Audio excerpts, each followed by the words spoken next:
Ladies and gentlemen, good morning. The CDS has arrived already, so I request you all to settle down.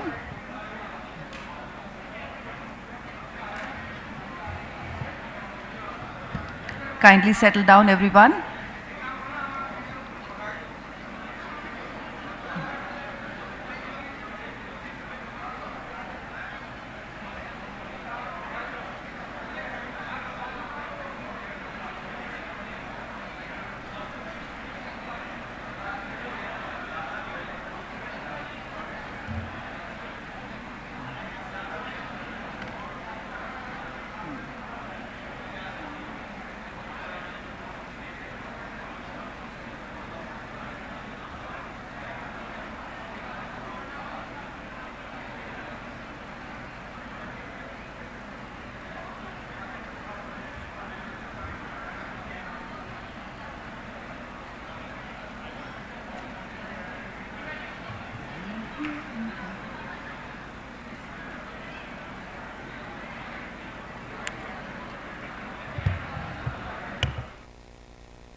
Ladies and gentlemen, I request you all to take your seats. The CDS has arrived and he will be amongst us soon. So I request you to take your seats.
Kindly settle down, everyone. Kindly take your seats.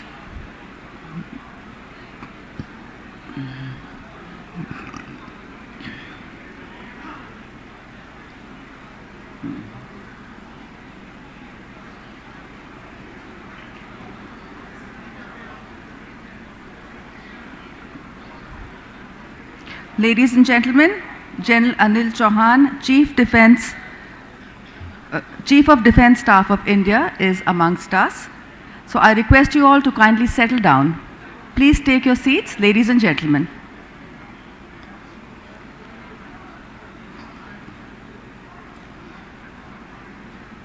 The Chief of the Defence Staff of India, Gen. Anil Chauhan, is amongst us now.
Please take your seats, ladies and gentlemen.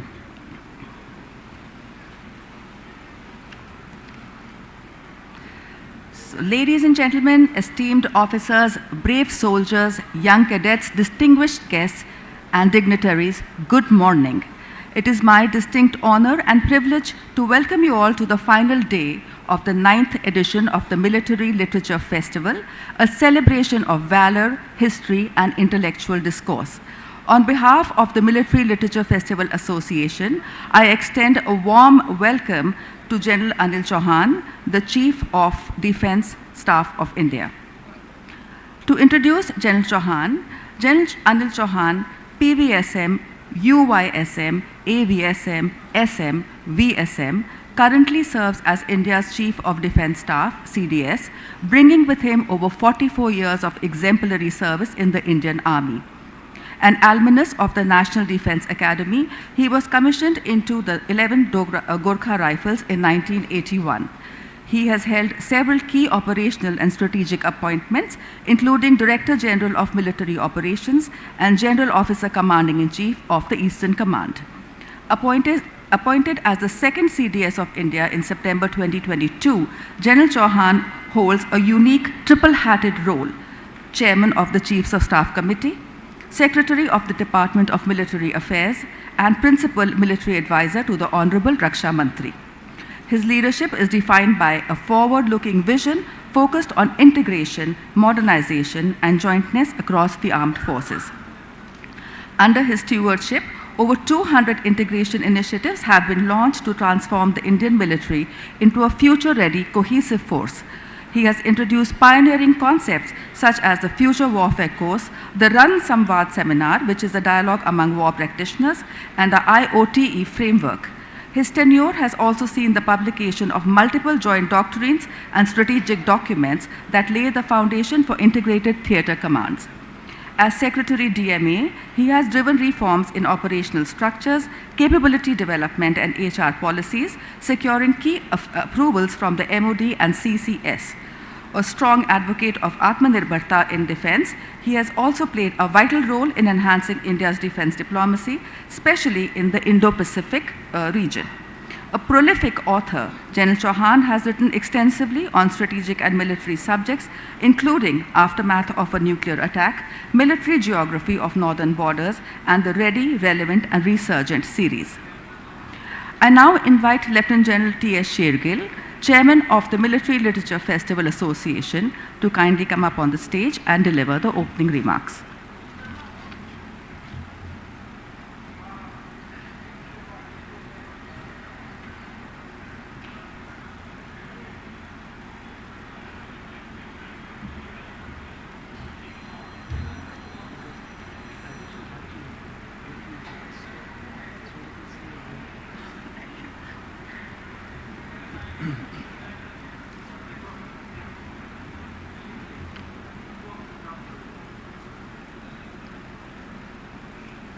Ladies and gentlemen, can the AFPI hear me? Other children at the back, the NCC, can you hear me? Okay, let's get it going.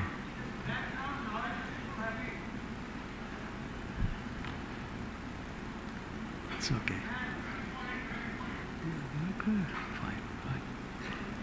Fine. I'll come to that.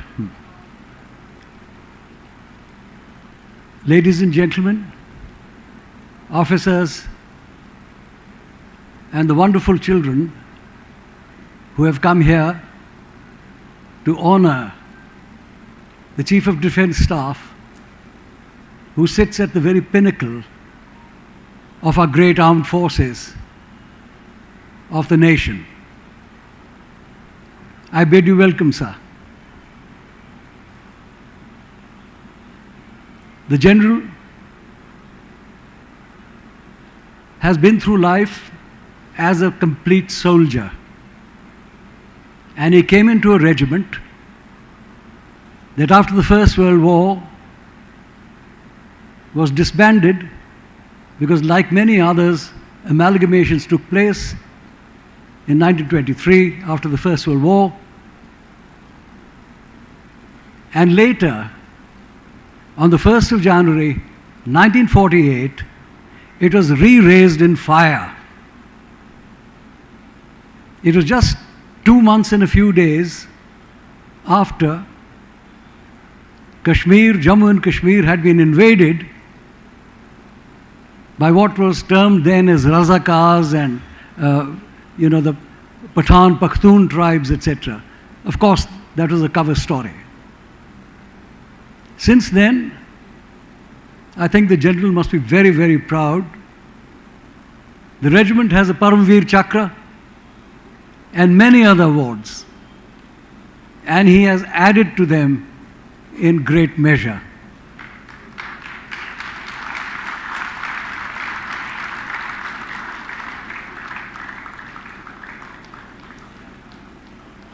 General, you asked me what do we do, and our very prime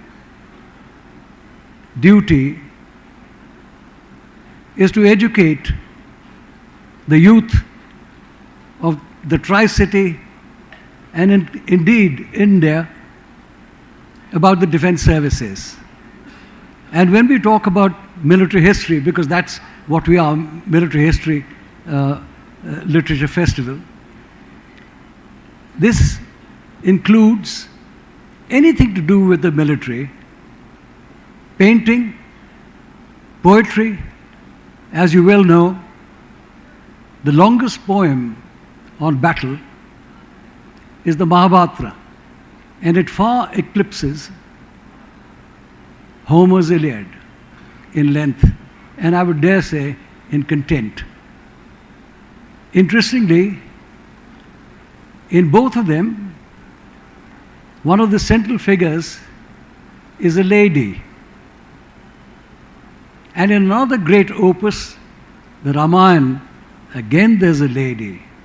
We have to remember that our great nation is not just comprised of the male people, the females too. And in many parts of India, the females have fought shoulder to shoulder with their men. So what do we do here? Yes, we tell them about military history, we tell them about geostrategy, we tell them about military industrial parks, we talk to them about technology. Sometimes, and actually within our little circle, when we are forming the panels, they do tell me, this is a bit high sounding. I tell them no. For the guts, blood and valor, we have another vehicle, in fact 2 of them. One of them is the Samvad, where 1,000 children come every day and they are talked to and they interact with Gallantry Award winners. You can't get any closer to blood than that. And also we have what is called a Clarion Hall Theatre, And in this theatre, we have short films about the armed forces, about regiments, about battalions, about operations. And I do say unfortunately, because a large part of the children, they disappear from here and they get into the theatre. And it's difficult to get them back. What else do? We do an outreach. We are now going to universities. We used to go to Patiala for 3 years running. But we've just been to Punjab University and Punjabi University. We'll be shortly going to Guru Nanak Dev University in Amritsar and many others. Now the advantage of this is we don't per se have to go to a university. There are colleges that are attached to the university and we can go to the colleges too. What is the message? The message is broadly for the nation. What is the other message? The other message is to be a warrior. Warriors are not killers.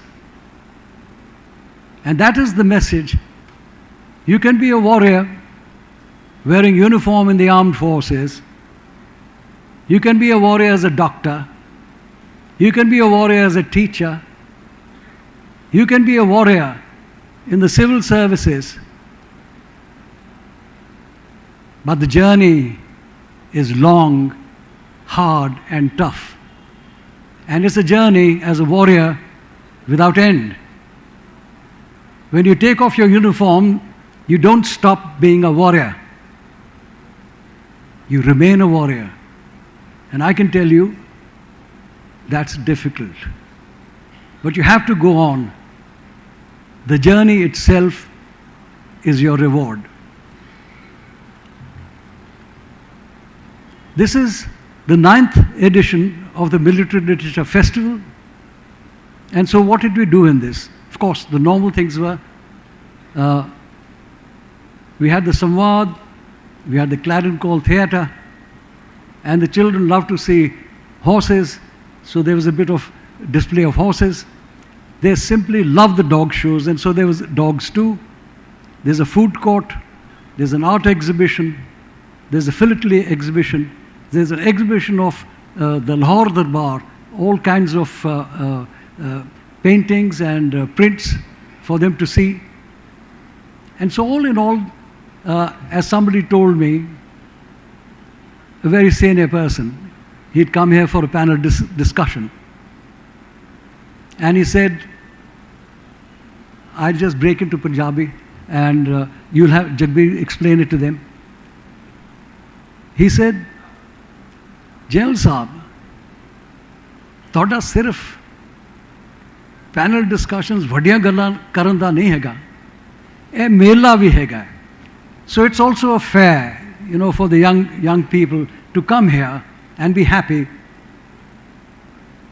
eat good food, this kind of street food they like, and be part of this huge community of ex-servicemen. I think there must be, God knows how many ex-servicemen in the Tri-City. What we did this time in the panel discussions with 3 themes. And the first theme was about things that we did when we were much younger, heartland and rimland,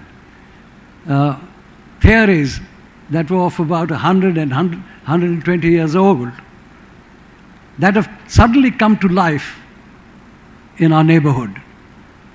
Because you have North Korea, China, the Central Asian states, Iran, Russia, in a soft, loose coalition. But this loose coalition is tied tightly with another Silk Road, the digital Silk Road.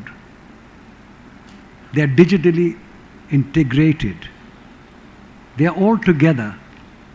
And the other surface and maritime Silk Roads are there too, and linked right up to Iran, and I dare say to Pakistan too. We know the BRI exists there. And all of them now have an access to the warm water ports of the Indian Ocean that the Russian bear was seeking during the great game of the 19th and 18th centuries. We also discussed in very great detail multi-domain warfare and the new parts of it that have come together. And we had discussions on the air aspect, we had discussions on the naval aspect, we had discussions on the army aspect, and the discussions were such, not theory, the discussions were what will happen today. And the other theme that we had was the 1965 war, the operations that took place. What are the war plans? Was there a deception plan? What happened? How did we stand on our war plans? How did the Pakistan stand on its war plans? But again, the entire intent was on what happened then. Could that be done today or not at all? Great changes have come. They say the nature of war has changed, but I say the methods of war have changed. When Alexander the Great fought his battles, if he defeated the opposing commander, he had won a battle or a campaign. If he had defeated a king, he had won a country. So even today, the real heart of whatever you do is to get at the head on the other side, and now it's so much more real because things will be happening in space, at the tactical level, at the operational level, at the strategic level, and there will be also in a form total war that you've seen, where unfortunately warriors have disappeared and you're shooting at people from a distance, more like a video game. And you know, that aspect of warriorhood seems to have gone. Kill, kill, kill. No blood. 65. There's one aspect of it which I think you'll be very, very happy that I allude to. All these battles, the major battles were fought in Punjab and what used to be Punjab. And these were major battles. You had Asalutta, where about 62 Patton tanks were destroyed, although the figures go up to 93 and 99, not realizing that all tanks of the area that were destroyed were brought together at Pikiwend as the Patton Naga. 196 tanks were destroyed in the Sialkot sector. And there was very, very heavy fighting in the Chamjaudia sector, and the only reason is that is the Doab, the Ched Doab, that opens out into the heartland of Pakistan. And they always have to defend it by offense. But there too, they were held. But what came out of this that I want to stress upon? Two things. Pakistan had come into Kashmir, Jammu and Kashmir, in 10 groups, each headed by a brigadier, and each with about 3,000 people in so-called civilian uniforms or whatever. And it was expected by Pakistan that the Kashmiris will rise for them. They did not rise. They were with their homeland, they were with India. And they helped in finding them, catching them, and killing them. The other thing I want to tell you about is we fought as an army, fought for a nation. There were two Paramveer Chakras. One in Asalutta, and it was won by, that's like the VC. It was won by Havildar Abdul Hamid.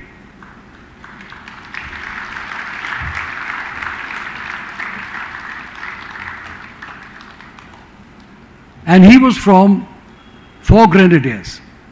And in the Sialkot sector was the second Paramveer Chakra, won by Lieutenant Colonel A.B. Tarapal.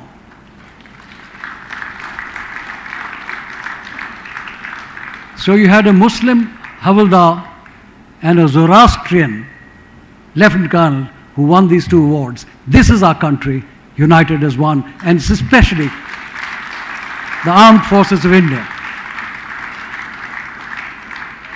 Thank you very much, and I'm sorry if the general thinks I've spoken too long, but I now invite him to kindly come up on stage. Give him a big cheer, please.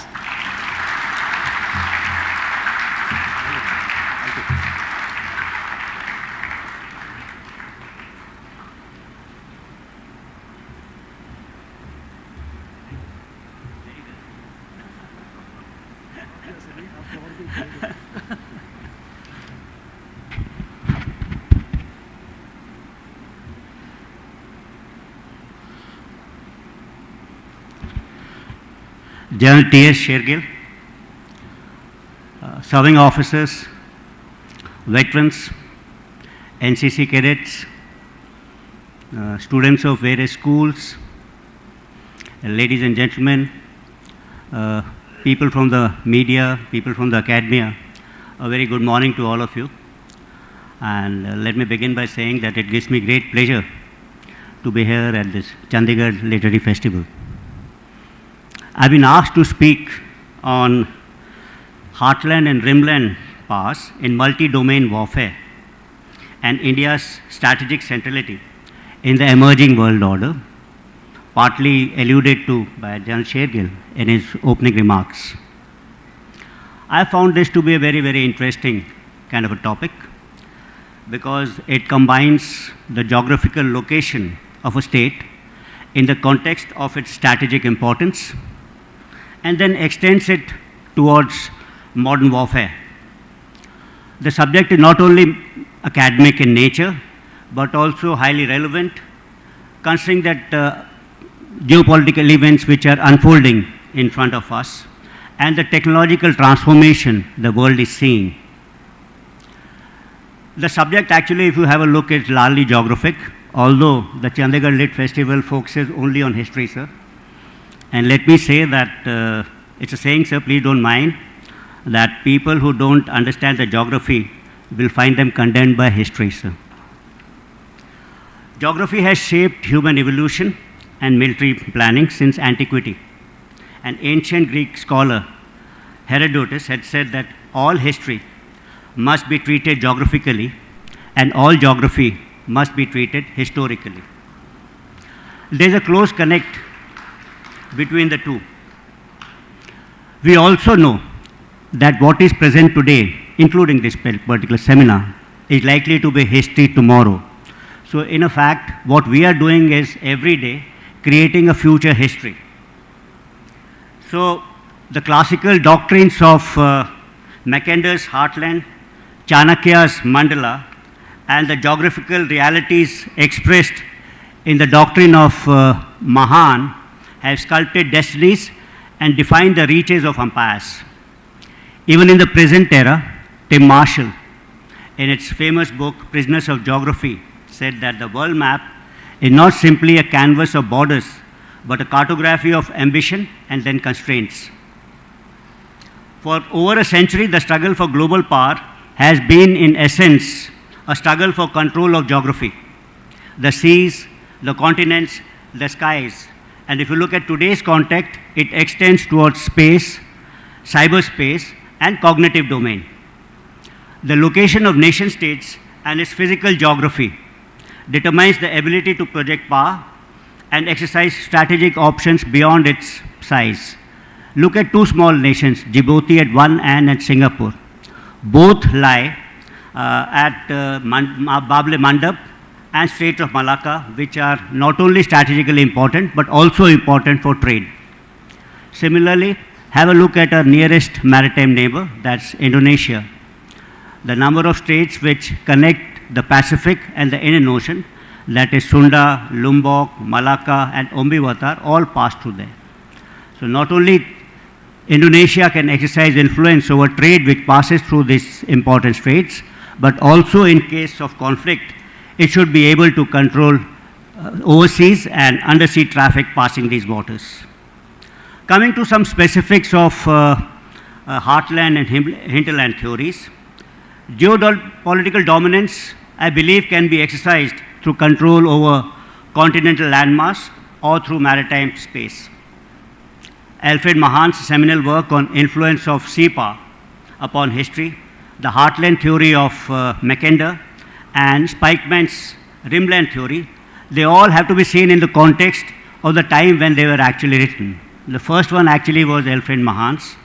When he wrote his influence on sea power, that was, I think, at the beginning of 19th century, and he advocated that greatness and prosperity are inextricably linked by sea power. He argued that command of the seas and the arteries of commerce dictate the fate of powers, right? And he gave examples of the Britain's control of outposts to the American command of the two oceans.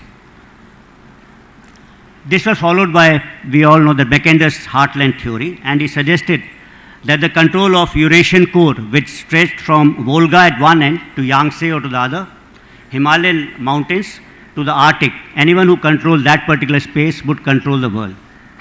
He actually said, allow me to recall what adage he used was, that who rules Eastern Europe commands the heartland, who rules the heartland commands the world island, and rules the world island, one who rules the world island commands the world. This particular saying encapsulates strategic imperatives of consolidating continental mass and resources. So basically, Mackinder relied on mass and security, where consolidation and control decided land power. A Spikeman's theory, which was presented almost about half a century later in 1942, posits that control not of the continental interior, but of the coastal arc that emanates from Europe through Middle East to India, control of that particular area is important, and anyone who controls the rimland will be able to control the world. Between the three men, Mahan, Mackinder, and Spikeman, they created a triad of what we can say geopolitical wisdom, with Mahan emphasizing on the logic of sea power, Mackinder highlighting land power, and Spikeman giving us a balance between these two. Let me contextualize these two theories in the context of India and our immediate adversaries, that's Pakistan and China. So ancient India was self-sufficient in all kind of resources, and probably that's why we developed a kind of an insular outlook. India was very well protected by the Himalayas, mighty Himalayas in the north, and the Indian Ocean region towards the south. So India's culture, religious beliefs, and its doctrine of peaceful coexistence that spread through the passes of Hindu Kush and the Himalayas to the north and across the Indian Ocean to Southeast Asia, and this all traveled through travelers, traders, and teachers. There was no physical conquest involved. India's political subjugation also came through the same openings in the Hindu Kush and by the discovery of sea routes to India. So history tells us that for the long-term security of India, India will have to have both a continental as well as a maritime outlook. However, if you look at the geopolitical events of the 20th century, India's partition, the coming out of Pakistan, our war with China, forced India to have a continental kind of an outlook. But if you have a look at India's geography, I think it tells us that India is both a continental and a maritime power. So we are a continental power because of a huge landmass.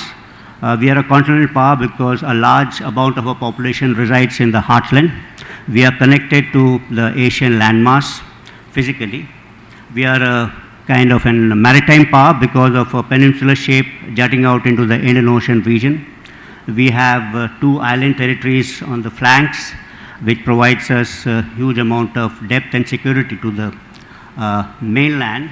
And if you have a look at the large number of countries which are resident powers in, say, Indian Ocean region, most of them are small littorals or countries which are on the east coast of Africa, also significantly small. So India enjoys a predominant kind of a place in Indian Ocean region, and hence we are always a first responder, preferred partner of choice for any other country.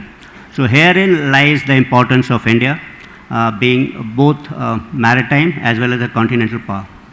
But it's the quirks of history actually which has made us look towards the continent, and yet it is the same continental landmass that actually hinders our growth. In the sense, if India wants today, it can't travel west. Even if we wanted to send aid to Afghanistan through the overland route, it's not possible. We can't travel north because Chinese are there in Tibet, and we can't travel east because Myanmar is perpetually embroiled in some kind of an ethnic kind of a conflict. So if we can't travel for trade anywhere else, then the only way left for us is towards the ocean. So if you have a look, India actually is like an island nation. Means we only can look towards the seas, and I think long-term future or the destiny of India will lies in the seas and not on the continental landmass. Let's have a look at what does China's geography states to us. China, again, like India, presents a geography which is both continental and maritime in nature, and it's got huge continental depth and access via Pacific to the East and South China Sea. So it's, in fact, because of the geographical distribution of population, actually Chinese, unlike India, that's largely on the coastal region. So China could be called as a rimland power or as a continental power. So, and as I talked about their human geography, which is largely concentrated towards the coastal areas, the coastal areas are also far more prosperous. They are known as the Golden Coast compared to the hinterland. However, if you look at historically, China has always looked for trade through the land route and not through the sea route, except on one occasion where Admiral Zhang He actually traveled to the Indian Ocean region. Another case point is the fabled Silk Route. If you have a look, that was again during the Tang dynasty. Actually, they looked at the overland routes to trade through Central Asia and to Eastern Europe. So China's coastal development is vulnerable if you have a look geographically, because it is ringed by countries like Russia, Japan, Philippines, and Taiwan. And this kind of constraints its maritime ambition. The articulation of 9-dashed line or the 11-dashed line in South China Sea and the militarization of artificial islands are response to these vulnerabilities. It is effort of China to overcome these constraints of geography and establish maritime dominance. In fact, China really focuses on development of its navy. It also is an indicator that this is a geographical challenge which they particularly face. And hence, China is always looking at rearwards, the BRI initiative through land routes, development of rail, pipelines, etc. to Central Asia towards Eastern Europe. And this is where it always looks. So historically, there's a precedence towards that. And if you look at the geographies of both the countries, how there was striking similarity in the sense when I said that we can look at the Indian Ocean region and there's really no competition amongst us. Similarly, for the continental part, the moment Xinjiang and beyond, there's no competition as far as the Chinese are concerned. So naturally, the progression will be towards the continental approach. I wanted to talk about Pakistan, but I think that will take quite a bit of a time. I wanted to explain its geographical implications. Its layout is such that it lacks strategic kind of depth, and being very small in size and really do not have any kind of a maritime role as far as the geography is concerned. So they have a restricted role, and it will always have to live in alliances for its very survival and future. And that's what we see actually. It's happened in the past, and it's happening historically, presently also. I also want to talk about future as far as control of oceans is concerned, and that's control over two oceans. That's a theory which I've heard, so I thought I'll share with you. That it says that to be really a global power, a world power, you need to actually control two oceans. So it was Great Britain which controlled not only the Atlantic but also the Indian Ocean region, and they controlled Indian Ocean region by having outposts in Eden and in Singapore. That's how they were able to exercise control over what they considered as jewel in their crown. And if you look at the United States, it's enacted the Two Oceans Navy Act in 1940 and built a fleet to control not only the Atlantic but also the Pacific.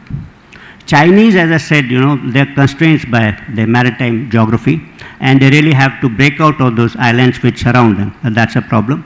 And I think the natural choice would be to have a control over the Pacific, but more towards the Indian Ocean region. And these activities, what we see in South China Sea, are a precursor to that particular aspiration of theirs. So, having deduced the geopolitical imperatives for India and its adversarial neighbors, let us now examine the importance of geography as it exists today in the current kind of a context. I think that the rapid march of technology suddenly eclipsed the importance of geography. Some technologies are actually making geography kind of irrelevant, if you have looked. Say one is, and especially in context of war and warfare, and that's the kind of subject which I've been told to speak. So if you have a look, the application of force by air actually, the long-range bombers, aircrafts, we have missiles, long-range vectors, they all make geography irrelevant. You can target things at a vast kind of a distance, precision kind of strikes. Similarly, if you look at space, warfare is extended towards space, that again kind of makes geography, which is so important for past, in the history of mankind, it was so important till about a couple of years back, that again stands irrelevant, because from space that provides a total amount of transparency. Similarly, cyber and digital warfare, it operates in a kind of borderless, interconnected digital domain where distances, terrain and boundaries are of no consequence at all. Attacks can originate anywhere in the world to target any kind of a command systems. So again, cyber is another domain which has got, the geography is not affected, the geography does not affect it at all.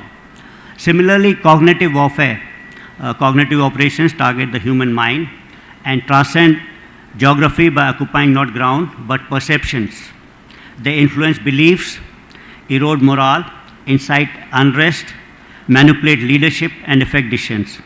Hence, human geography, over here, while I said that, look, cognitive warfare does not have, geography does not actually can influence it, but maybe the distribution of population, which is human geography, maybe that will have some kind of an importance. But as I said earlier, that geography is important, so all these developments which I've spoken about, that hasn't really taken out complete sheen out of geography, and it does remain important in the context of, say, GIS maps or networks of cables which provide us that internet connectivity, where they are located, your data centers, etc. So some element of geography still remains important. So let me now talk about multi-domain operations and reframing of conflict. So the impact of technology. So we are having a look at, say, what I would be talking as a military strategy, which was largely influenced by geography in the past, and increasingly being ellipsed by technology presently.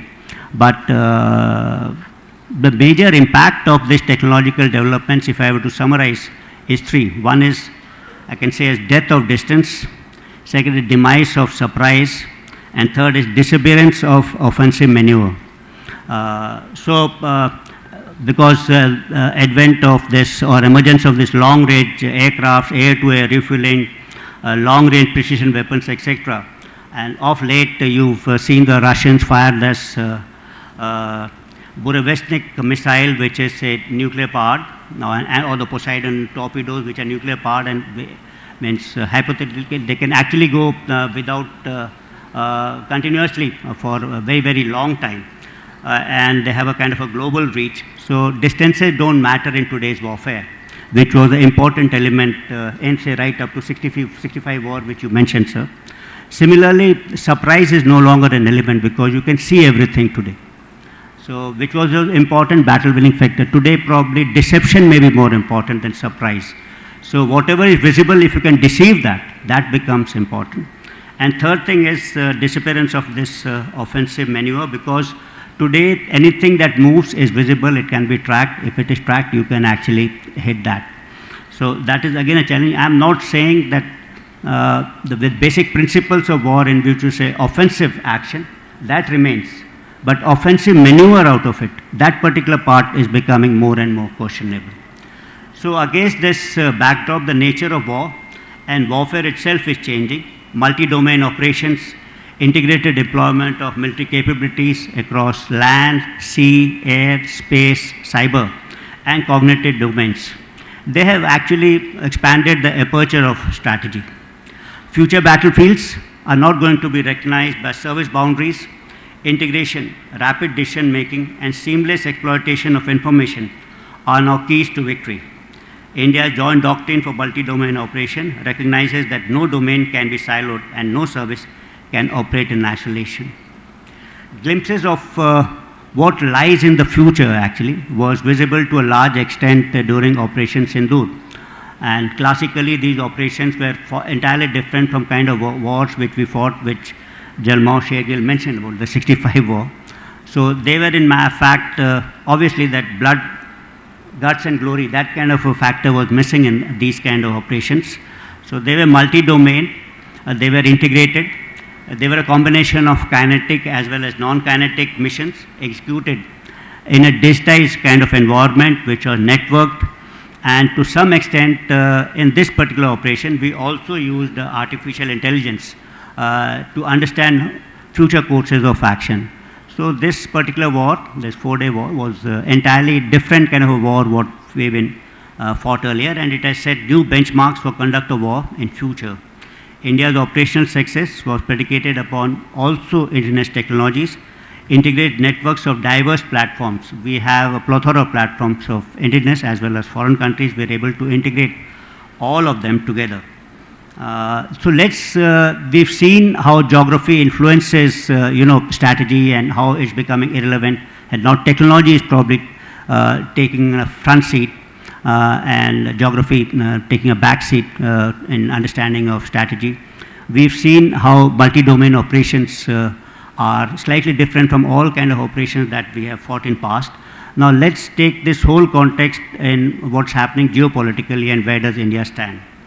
So as far as the world has transitioned from bipolarity to unipolarity and now towards multipolar structures. Global alliances, once designed for ideological contest and containment, are now fluid, shaped by shifting priorities and immediate interest.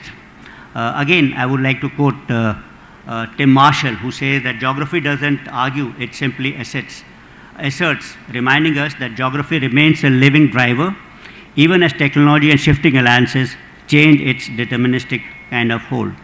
So in this context, let's have a look at some geographical realities that face us. First is Indian Ocean region. I think that has emerged the world's primary maritime highway. The connectivity issues linking the largest manufacturing hub of East and Southeast Asia with the biggest energy producers of the Middle East and the fastest growing consumer markets of South Asia and the markets of the future, that's Africa. So I think Indian Ocean centrality as compared to the Pacific and Atlantic is going to remain, and whatever we see is that currently 80% of global maritime oil trade and nearly 1/3 of seaborne merchandise passes through these oceans, and this is likely to continue. Beyond trade and energy, the region underpins the world's digital and financial connectivity, hosting the darkest web of seabed-based communication cables linking Europe, Africa, and Asia. So that's again defines the centrality of Indian Ocean region. as compared to Pacific and Atlantic Ocean. So the importance of Indian Ocean is also well understood by bipolar powers like America and US. No wonder Americans from a Pacific command changed over to Indo-Pacific command. And China has also invested heavily in creating new infrastructure in countries like Pakistan and has established a network of strong bases and economic ties with countries in the region. And so geographically, I think the future says that Indian Ocean is going to remain as very, very important. And as I said earlier, India geographically employs a central position in this particular area. If you look at global geopolitics, India's geopolitical realities are defined by geography, demographic, and the strategic environment that surrounds us. It combines opportunities and constraints in equal measures. And some of the important things, if I were to summarize, were India is politically and socially quite stable. It's a vibrant democracy. It has a large population base and hence is one of the largest consumer markets. It has a very strong and credible military. And in the ongoing global geopolitical competition, in my view, India is the ultimate swing state, if you may say. The global balance of power can shift should it choose to align with the existing or emerging centers of power. So that, I think, is the importance of India geopolitically currently. Hence, the geographic centrality of India lies here. India stands at the crossroad of this contest, here to a geographic legacy of both heartland and rimland. Geopolitics, as I said earlier, makes us also the ultimate swing state. And India's, as I said earlier, geographically, our peninsular shape and centrality in the Indian Ocean region will be unmatched. India will also be a kind of an stabilizing force which can protect trade, debtor quotient, and balance rival powers in the Indian Ocean regions. So I believe that India must pursue a wholehearted national strategy which balances both continental security and its maritime ambitions. Indian Ocean strategy should leverage its peninsular geography, island depth, strategic outpost, and diplomatic standing to achieve regional stability and contest external coercion. In the end, only I would like to say that India stands at the confluence of heartland and rimland, straddling pivotal domains of Eurasia and the Indo-Pacific. Its population, technological prowess, and rapid economic growth position is the driver of global demand and innovation. Growing partnerships and interdependency, multi-aligned foreign policy allows us to engage with competing blocs.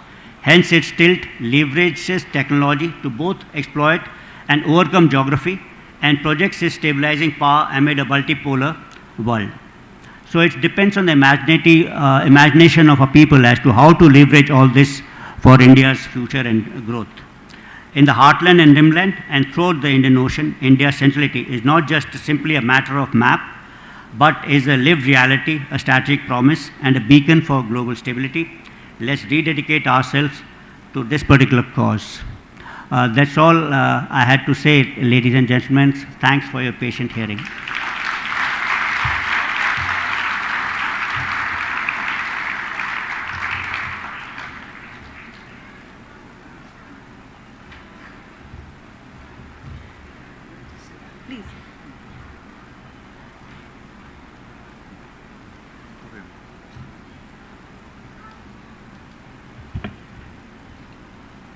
Children, ladies and gentlemen, another round of big applause.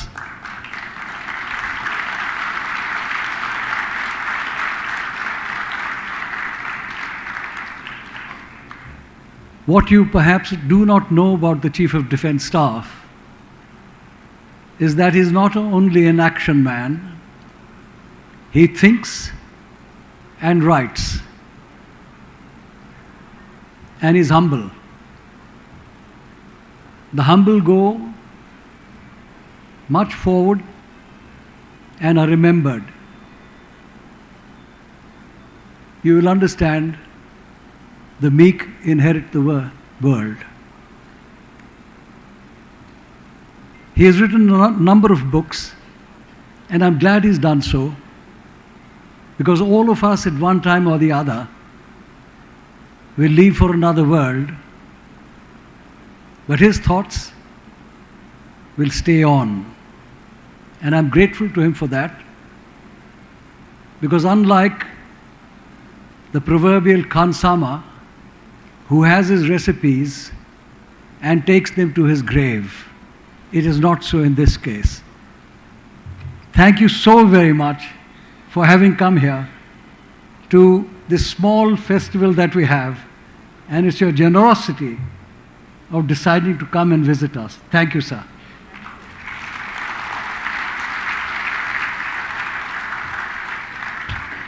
To commemorate this occasion, General T.S. Shergill will now present a memento of the Military Literature Festival to General Anil Chauhan as a token of our deep appreciation and respect.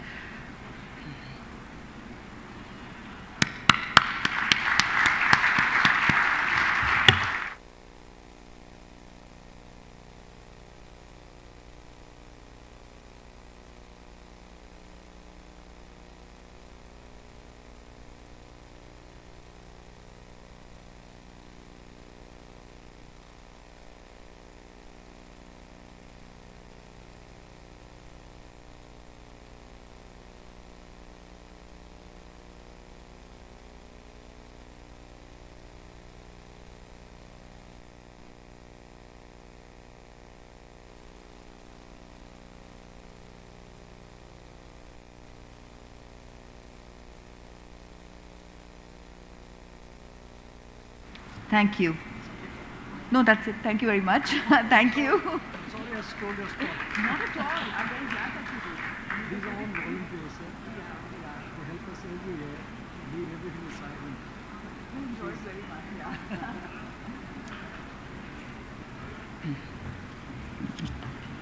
yeah. Please stay seated. Please stay seated for a few minutes.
Ladies and gentlemen, the next event, the closing ceremony and honoring of 65 veterans and their next of kin, will take place after a break of 30 minutes.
Please pay attention.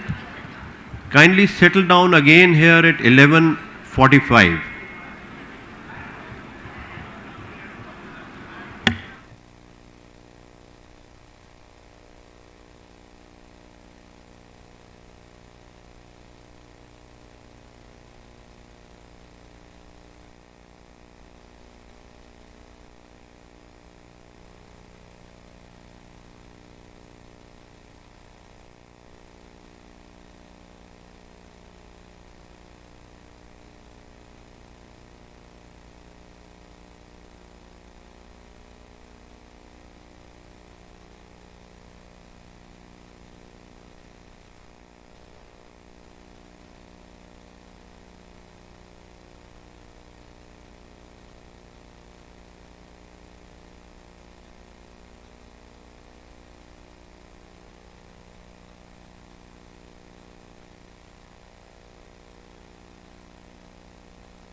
kindly pay attention. May I request 1965 war veterans, their next of kin, to kindly be seated. I'll call out the names, please. Wing Commander Ratan, Air Commodore S.M. Nagpal, Captain J.K. Sharma, Lieutenant Colonel C.S. Bawa, Major General J.K. Kapoor, Colonel Raj Sandhu, Captain J.S. Rathi, Brigadier S.S. Aluwalia, Colonel Gulshan, Brigadier N.L. Punia, Colonel Prithvi Singh, Major General Manmohan Singh, Brigadier M.S. Sohal, Colonel I.M. Sharma,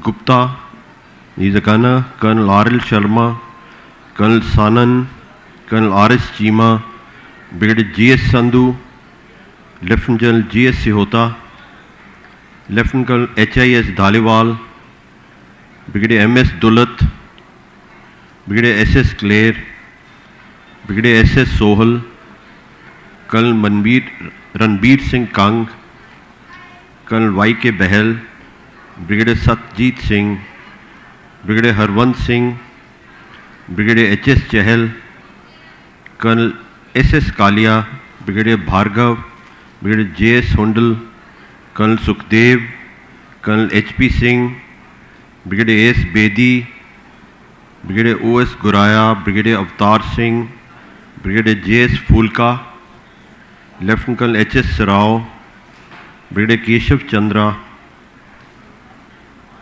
wife of Group Captain V.S. Pathania, Captain S.S. Abrol, and Captain Bhupinder Singh.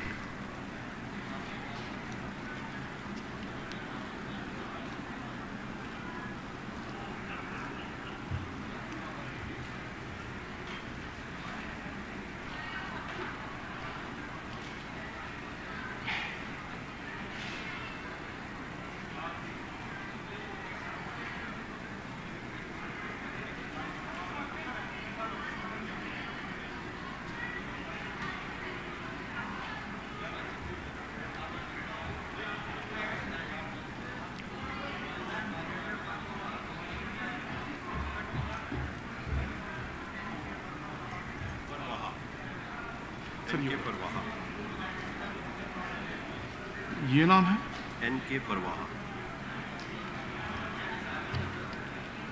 नहीं या नहीं एक MS है एक SS sir I can't forget pen है ये एक minute sir बेटा pen they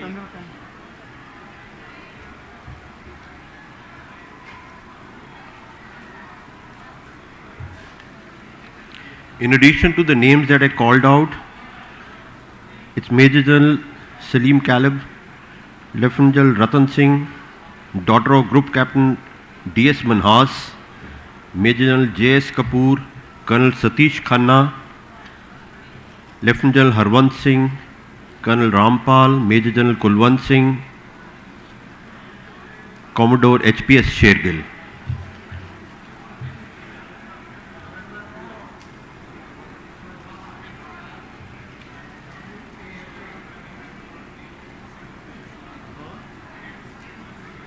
yes sir Brigadier Sampuran Singh. Brigadier Sampuran Singh.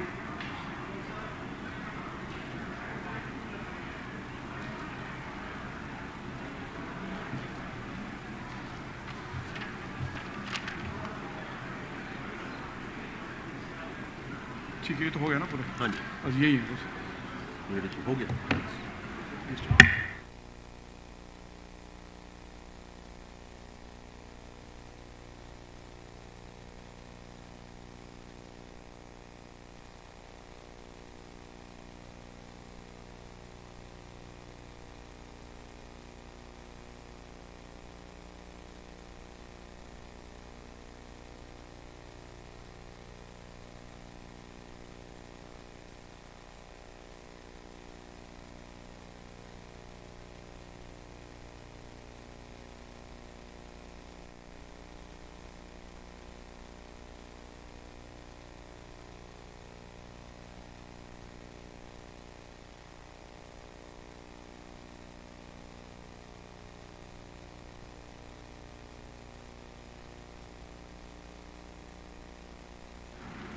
Calling out the names again, Wing Commander Ratan, Air Commodore Nagpal, Captain J.K. Sharma, Lieutenant Colonel Bawa, Major General Kapoor, Colonel Raj Sandhu, Captain Rathi, Brigadier Aluwalia, Colonel Gulshan, Brigadier Punia, Colonel Pirthi Singh, General Manmohan, Brigadier M.S. Sohal, Colonel I.M. Sharma, Colonel Gupta, Colonel R.L. Sharma, Colonel Sanan, Colonel R.S. Chima, Brigadier Sandhu, Lieutenant General Sihota, General Salim Caleb, General Ratan Singh, Group Captain D.S. Manhas, General J.S. Kapoor, Colonel Satish Khanna, General Harwant, Colonel Rampal, General Kulwant, Commodore H.P.S. Shergill, Brigadier N.K. Farwaha, Brigadier Sampuran Singh, Colonel K.J.S. Khurana, General A.S. Dillon, Colonel Dhaliwal, Brigadier Dulat, Brigadier Clare, Brigadier S.S. Sohal, Colonel Kang, Colonel Behel, Brigadier Satjeet, Brigadier Harwant, Brigadier Chehel, Colonel Kalia, Brigadier Bhargav, Brigadier Hundal, Colonel Sukhdev, Colonel H.P., Brigadier Bedi, Brigadier Guraya, Brigadier Avatar, Brigadier Fulka, Colonel Sarao, Brigadier Keshav Chandra, Group Captain Pathania, Captain Abrol, Captain Bhupinder, and General Pushpinder.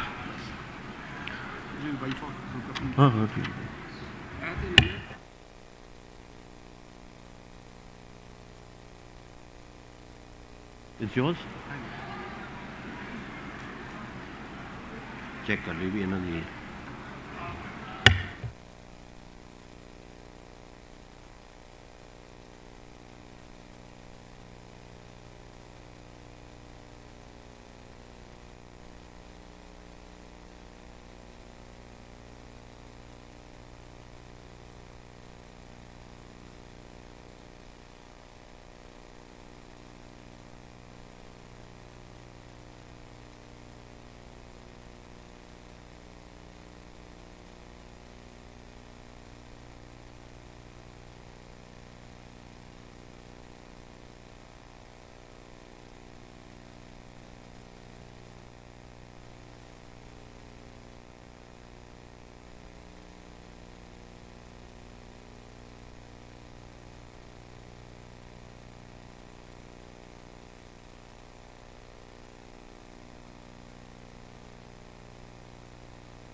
Ladies and gentlemen, children, please settle down. We are going to start in 5 minutes.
May I request the ladies and gentlemen, the children next to the coffee corner to kindly settle down.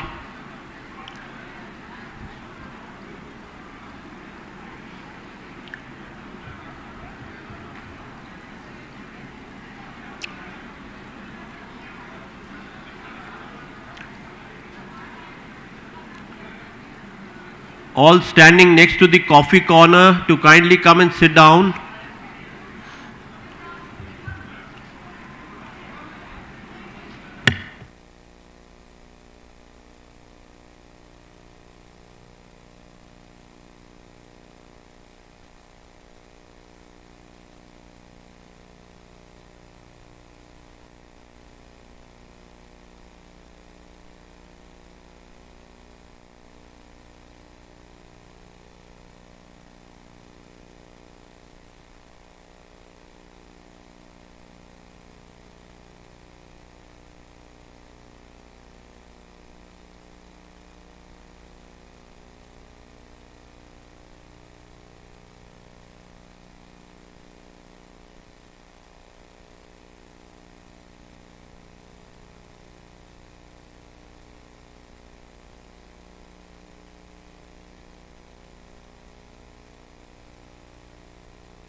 List of NOKA were taking mementos on behalf of MVC awardees during 1965 war.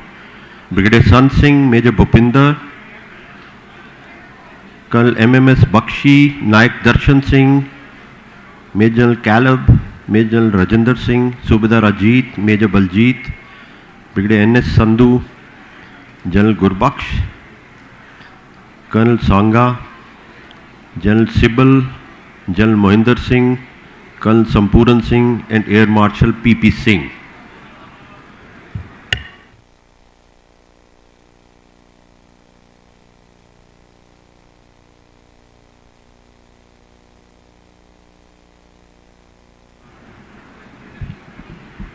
Kindly settle down.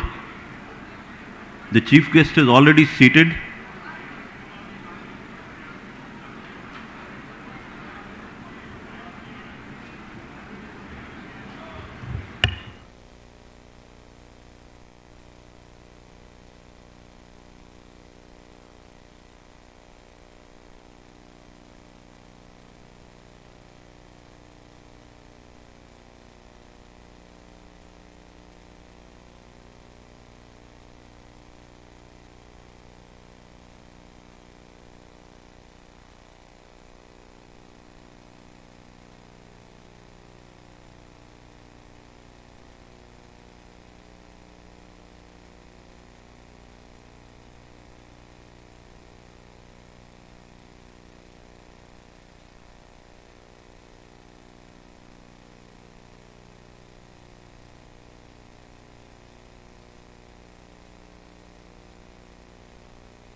May I request all next to the coffee counter to please come and settle down.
Ladies and gentlemen, now we commence with the closing ceremony of the 9th edition of Military Literature Festival.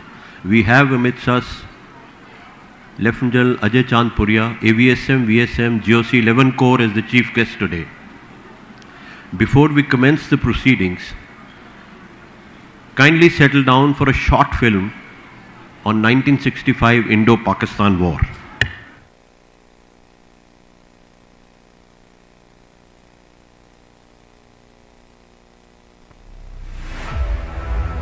चुंकार अज हवा हीलते दरगुज़श्त हलाल अस्त बुर्दन बशमशीर दस्त। Operation सिंदूर पहला मौका नहीं था जब पाकिस्तान को अपने नापाक मंसूबों के कारण मुंह की खानी पड़ी।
Charcot sector. इस पराजय से बौखलाकर पाकिस्तान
भारत मौलिक रूप से तो एक शांति प्रिय देश है, परंतु जब कोई शत्रु भारत की एकता और अखंडता पर नजर डालेगा तो उसे बिना दंडित किए छोड़ा नहीं जाए, फिर चाहे वह 1965 का युद्ध हो या 2025 का operation Sindoor.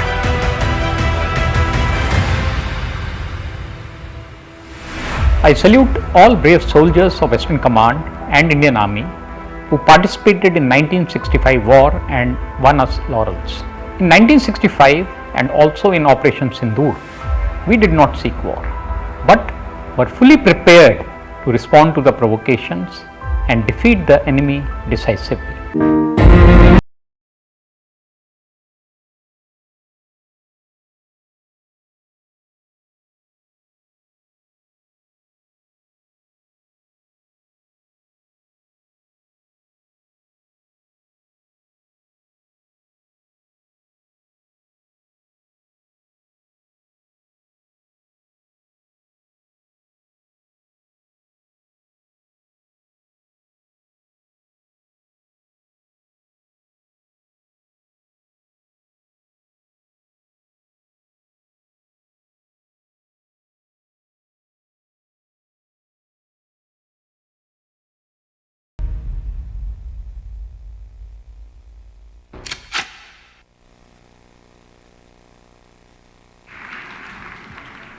A quick 30-second video on as to what are the limits of an Indian soldier, specially meant for my friends sitting back, the young friends. Please see it. Many years ago, when I was a brigade major in high altitude, two of us, the company commander and myself, had walked ahead and we were sitting down to a cup of tea. He asked me a question. He said, "Now, what is the limit of an Indian soldier?" I was fresh out of staff college, so I gave him all the usual staff answers of loads, distances, and measured toughness. He kept shaking his head till I asked him. I said, "Purushottam, why don't you tell me?" And he said, "Now, the limit of an Indian soldier is the limit of his officer." Now that is true.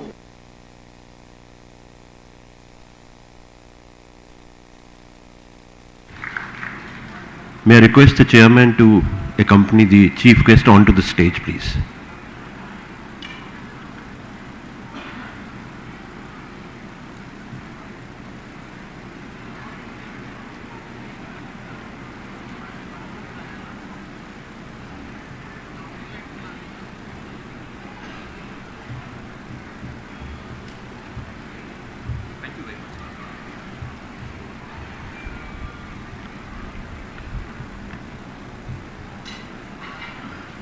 Good afternoon, Jai Hind. On behalf of Military Literature Festival Association Chandigarh, we extend a hearty welcome to our chief guest, Lieutenant General Ajay Chand Puria, AVSM, BSM, GOC 11 Corps, eminent panelists, speakers, participants,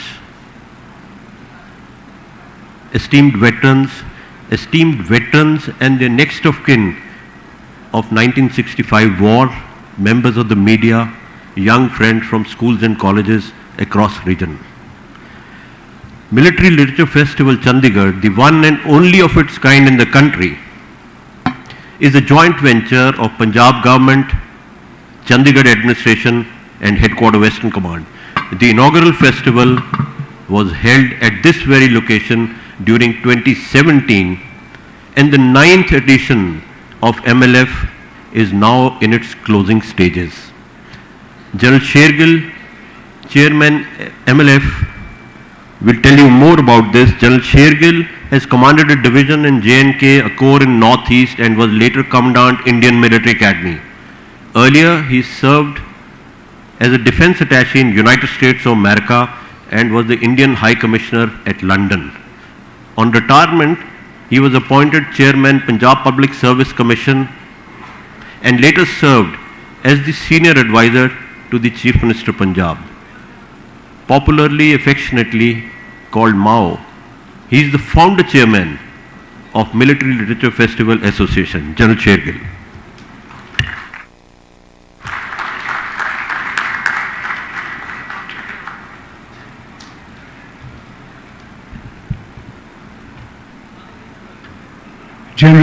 I'm so glad that you've come here, because you're commanding a corps where the most major battles of 1965 were fought.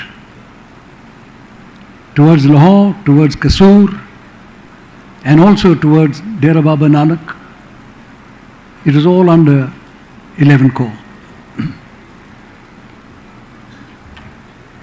When I stand here, I'm actually humbled by all of you, my course mates, and people who are a little older, because what I can say is that I was 20 years old when all this happened, and so those who claim to be younger should raise their hand. The rest of you have to be older than me to have taken part in this war. And I'm so delighted to see you. I really am delighted. And thank you for coming.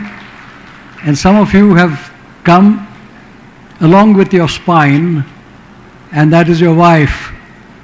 And I salute all of you, all the ladies who stood by us all these years, because you have been the strength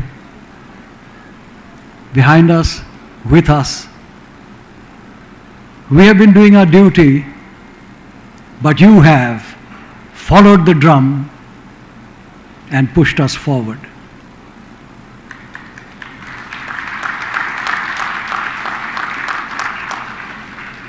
Thank you for coming.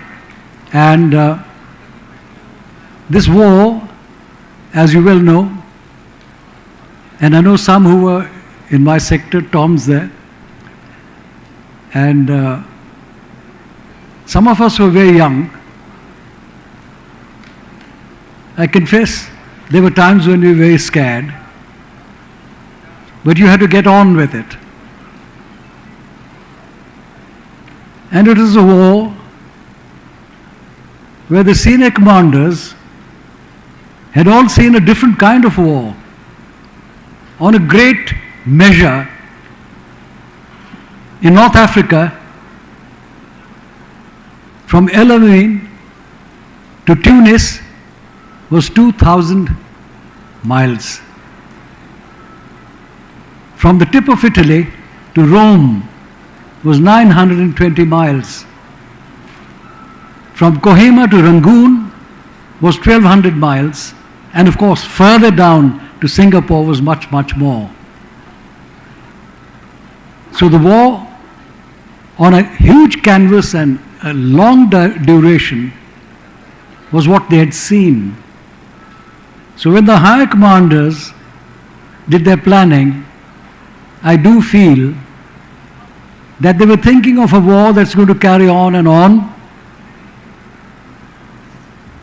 And in front of the maps, which were covered with this polythene paper, they were using China graph pencils, and so the arrows that they were plotting were deep into Pakistan, and from the other side too, because they had seen the same battles and the same wars. Their lines were also very long, going deep into India. You have to remember that on both sides, there were DSOs, there were military crosses, and there were mentions in dispatches. And at that time, if you had won 3 mentioned in dispatches, you got a DSO. So there were people who had been in battle, but at a lower level. During the Second World War, we had only 3 brigadiers: Bogi Sen, Thorat, and Timaya. And they were all decorated with the DSO. So now you are here in a battle where people who think very big, but without those resources. And as I brought out earlier, their object was Kashmir, but the people rose against them.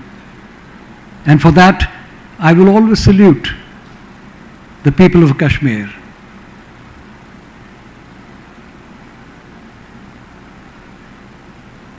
In the desert, in the Rann of Kutch, there was a kind of a war, but it was on a smaller scale. It was happily avoided because at that time, the British High Commissioner in India, he was mediating, and on the 3rd of July, 1965, a ceasefire came about. And in that ceasefire, apart from withdrawing from those areas, there was another thing which was mentioned, and which was what we call the Ichugil Canal.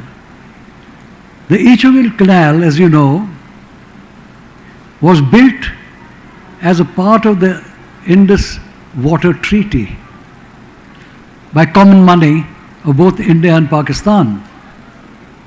And under the terms of the treaty, this was not to be used as a line of defense. You couldn't build up bunkers and so on and so forth, defensive entrenchments. And after the ceasefire in Kutch, the Pakistanis were told that you have to remove the bunkers and various defensive measures that you put on the Ichugil Canal. Nevertheless, on the 1st of September, Grand Slam, they came to Chamjordia. And what is amazing is that it's as late as the 3rd of September that the government decided to have war aims, as late as that. And so war aims were cobbled up. Don't worry, it happens everywhere, right? So those war aims were cobbled up, and some of them could have seemed peculiar to those who had to go to battle. One, of course, was simple, which was push the Pakistanis out of Kashmir and teach them a lesson so that they never come back. The second was to carry out such attrition that you destroy a majority of the weapons and weapon systems that they had recently got from USA. The third was a tricky one. Take only so much territory as you need to carry out the destruction.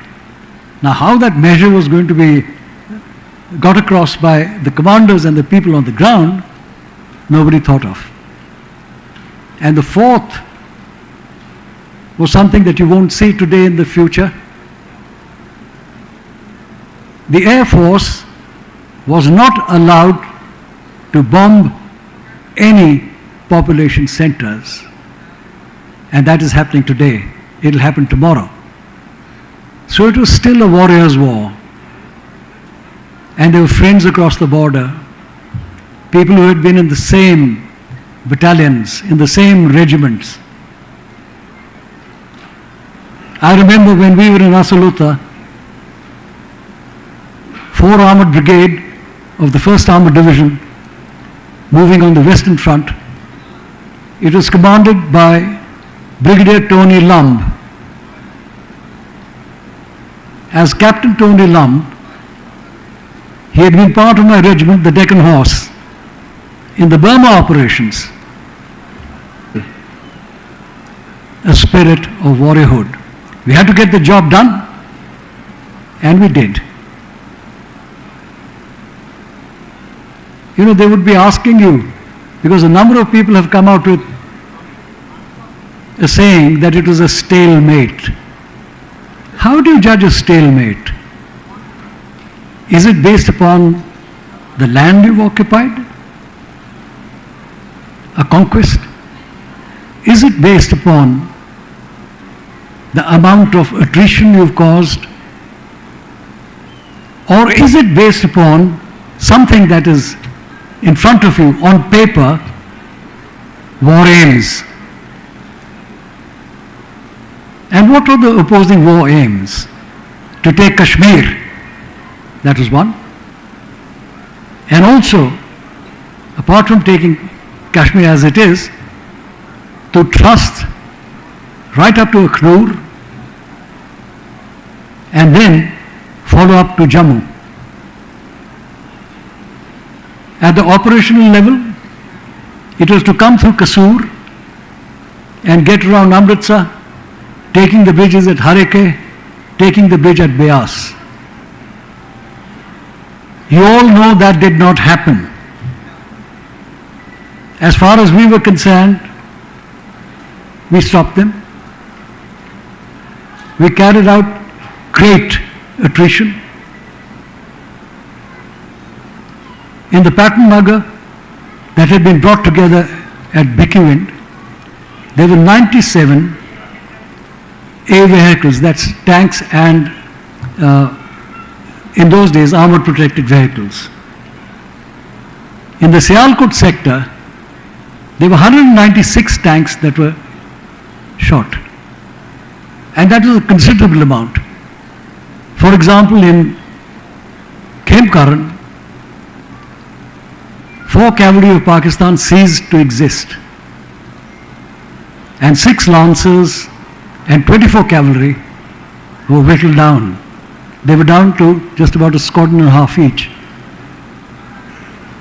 In the Sialkot sector,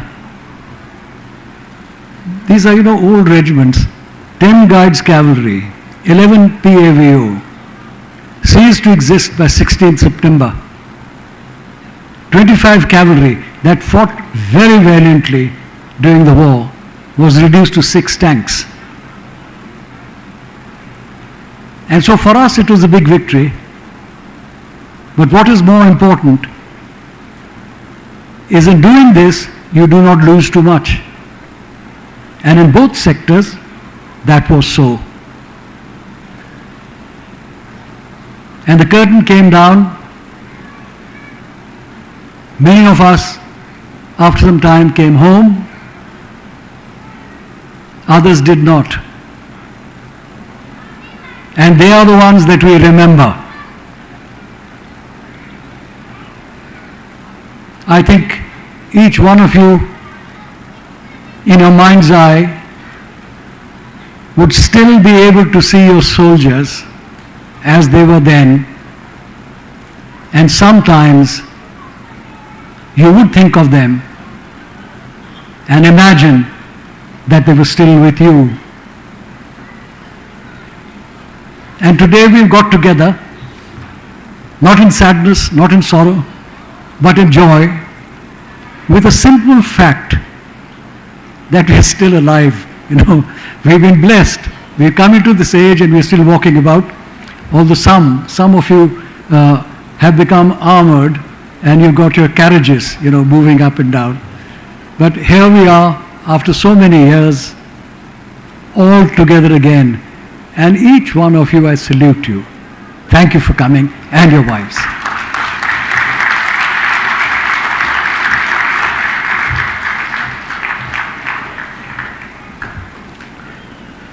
Now we'll have a book launch.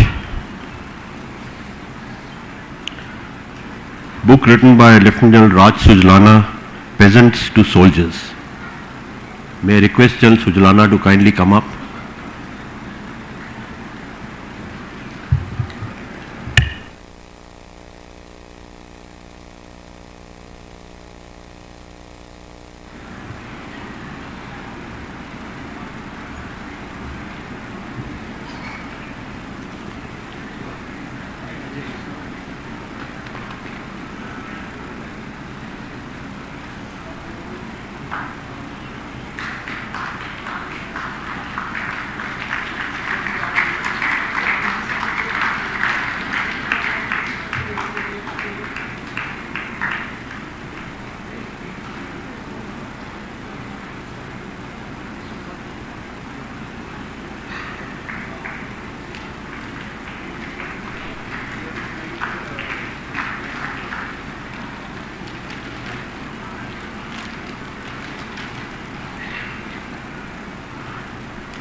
Thank you, sir.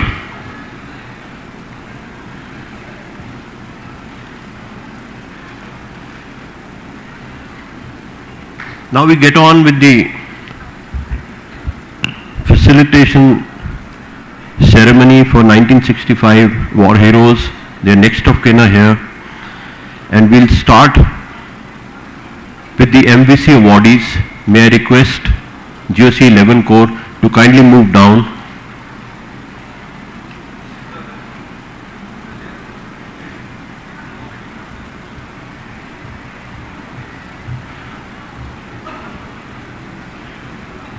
Yes?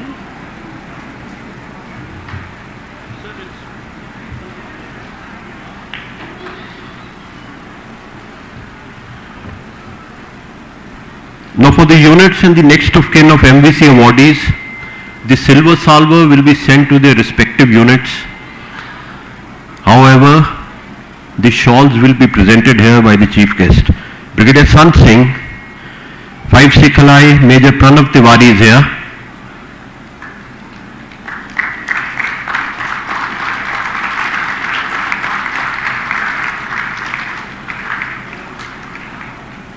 Major Bhupinder, Hodson's Horse, Colonel MMS Bakshi, Hodson's Horse, the Commandant Hodson's Horse is here.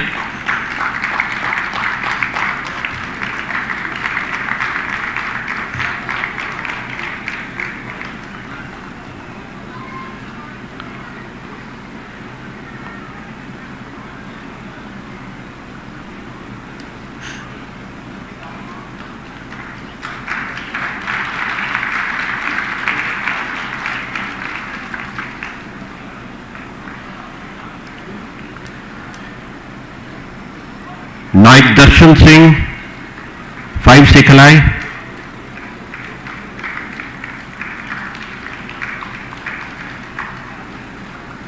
Major General Caleb, 3rd Cavalry, Major Abhishek Sharma.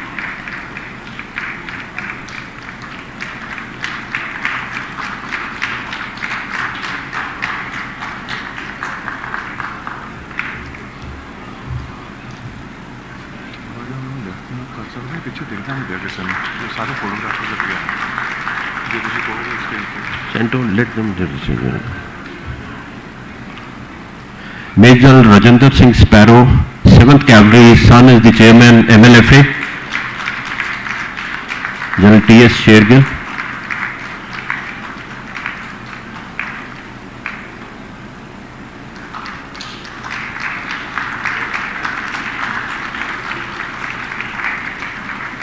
Subedar Ajit Singh, 4 Sikh.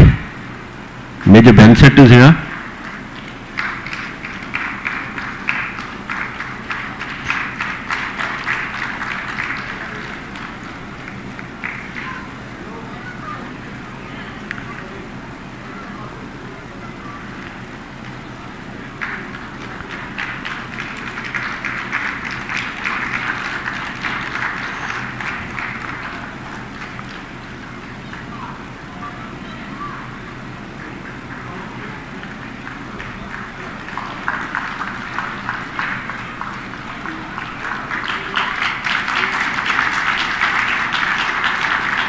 Major Baljeet Singh, 4 Rajput, Lieutenant Colonel Mohan Singh,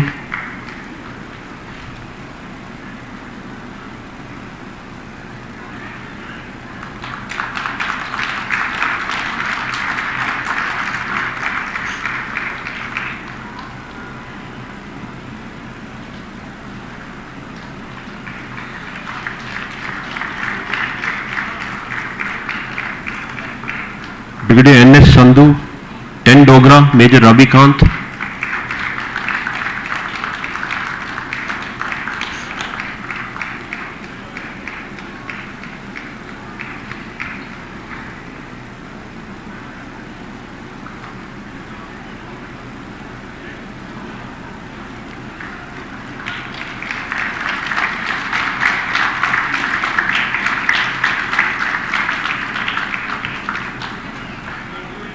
Lieutenant General Gurbaksh Singh,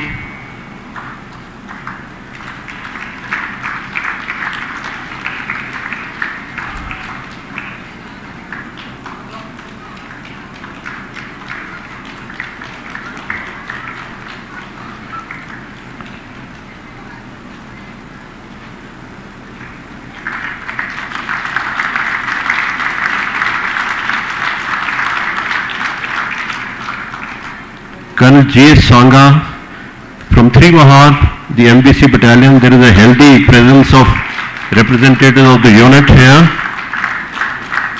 Brigadier Farwaha, Colonel S.K. Rampal, Mrs. Inderjeet Kaur, wife of later Major Mohinder Singh, and Brigadier H.S. Barar.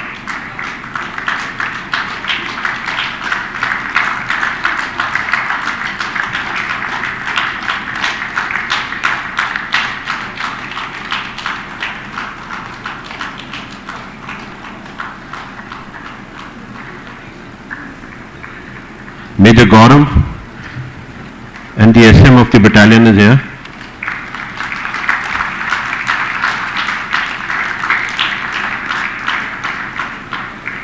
General Sibal, 15GR, Major Ashik,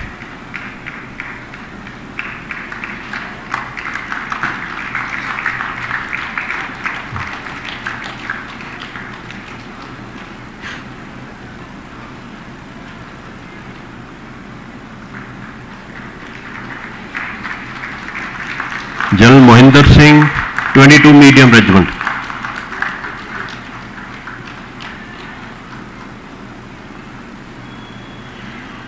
Subedar Jagmohan,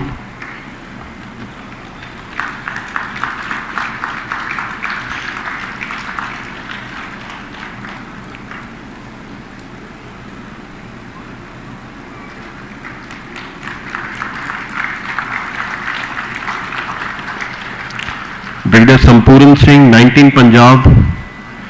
Next of kin, Mrs. Balwinder Kaur.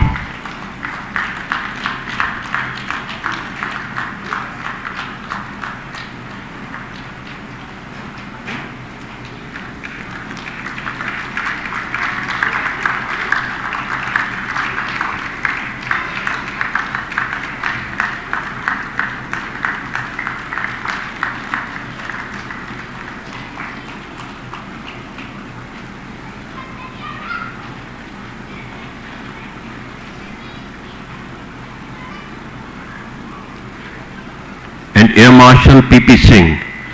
Next of kin, Miss Anita Manhas, his niece is here.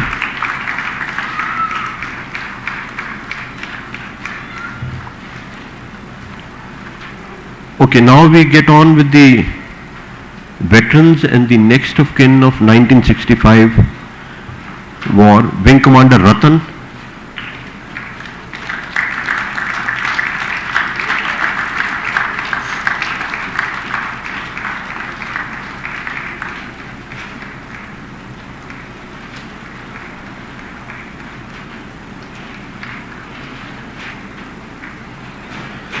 Air Commodore Nagpal,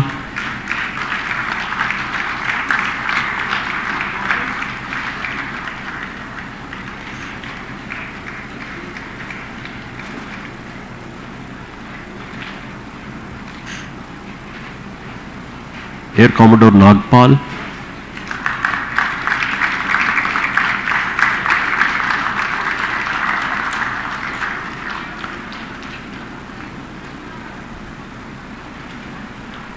Captain J.K. Sharma, 66.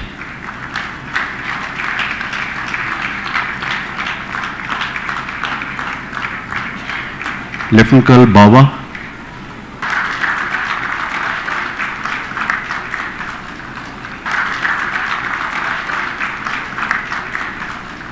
Colonel Raj Sandhu,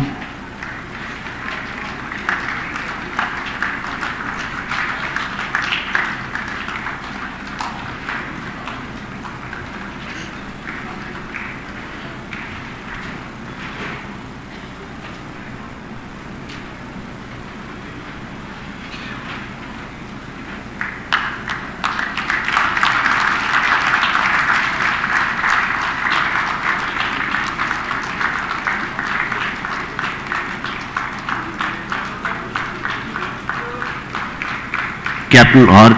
J. Rathi,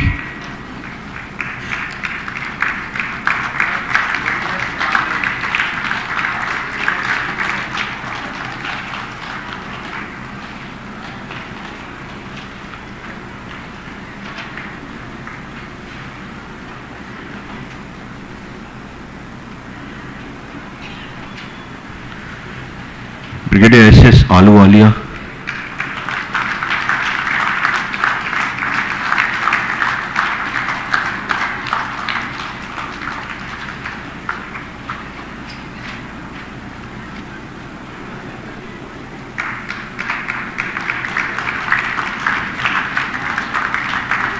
Colonel Gulshan,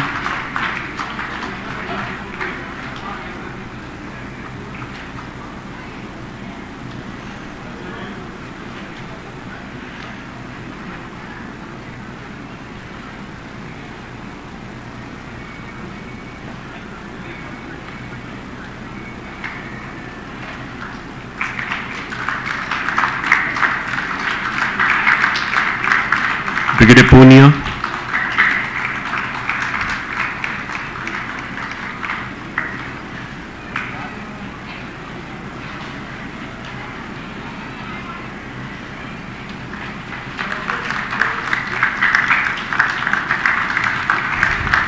Colonel Prithvi Singh,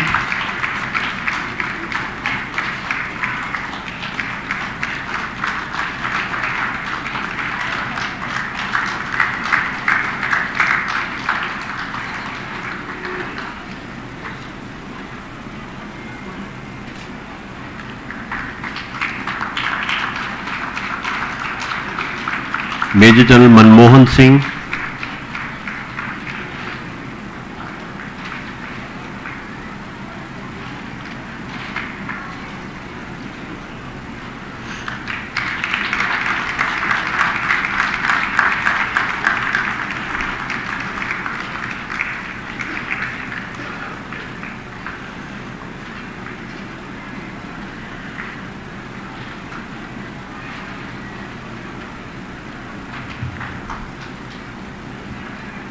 Brigadier MS Sohal,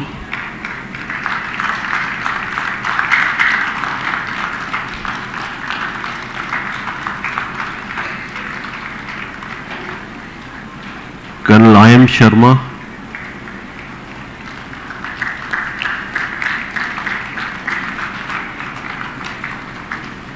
Colonel DP Gupta,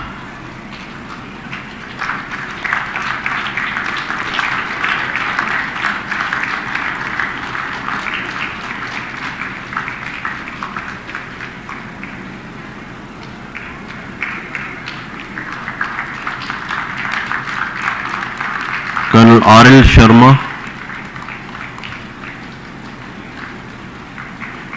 Colonel Sanan,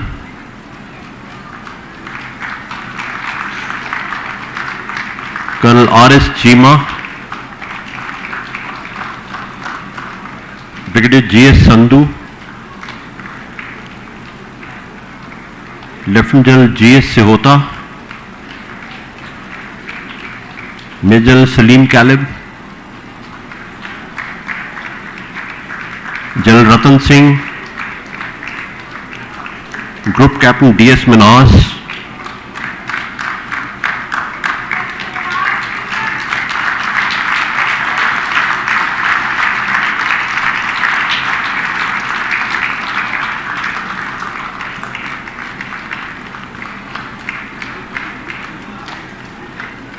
हाँ है आ रहा नहीं नहीं अलग है वो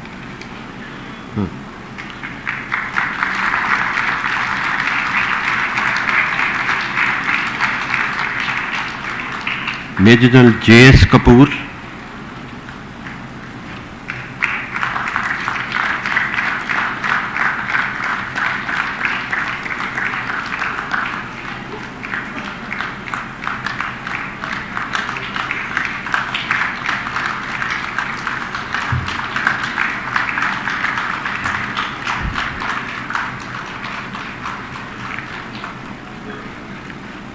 Colonel Satish Khanna,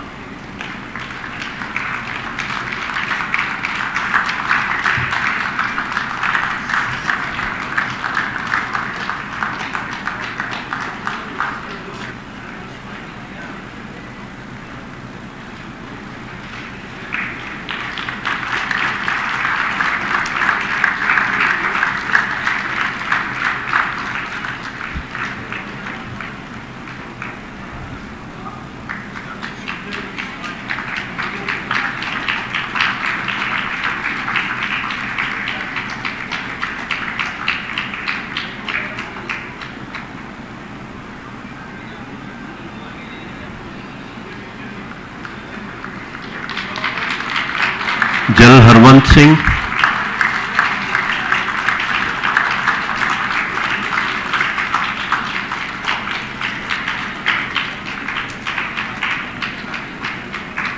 I can see General Harwant sitting here.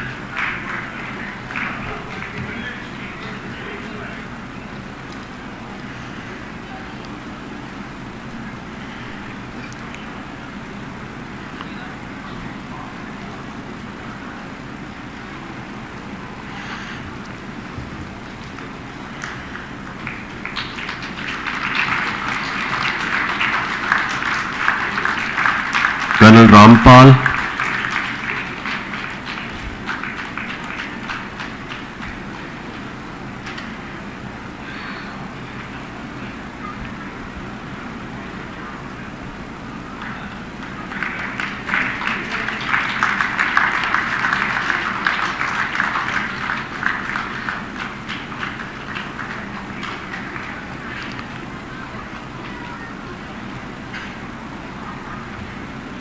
General Kulwant,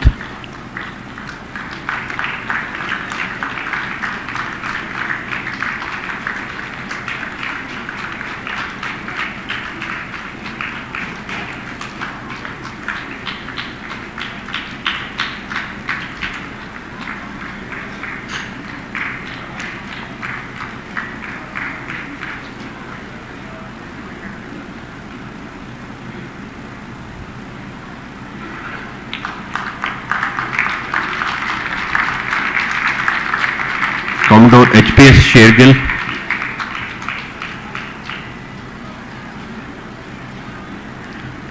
Brigadier N.K. Farwaha,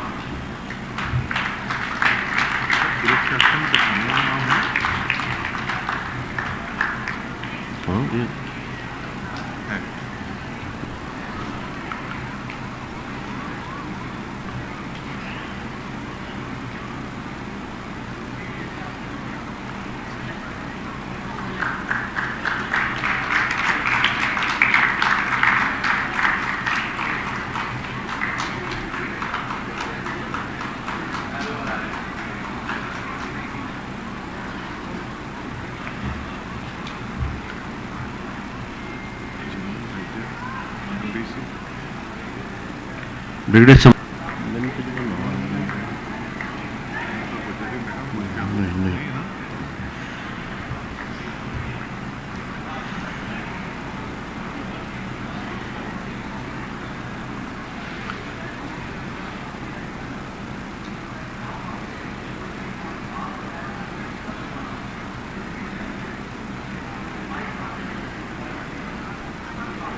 Brigadier Sampuran,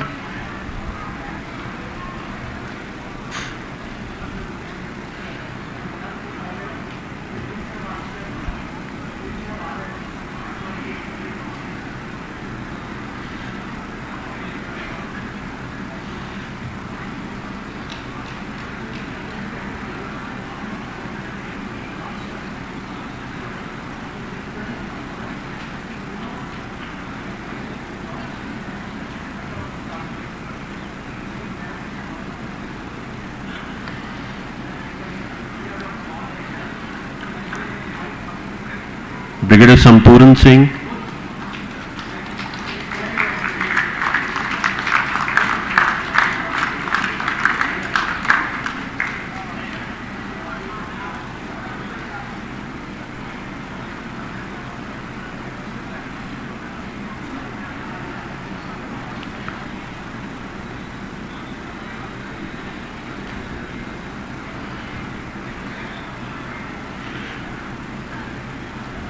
Brigadier Sampuran Singh,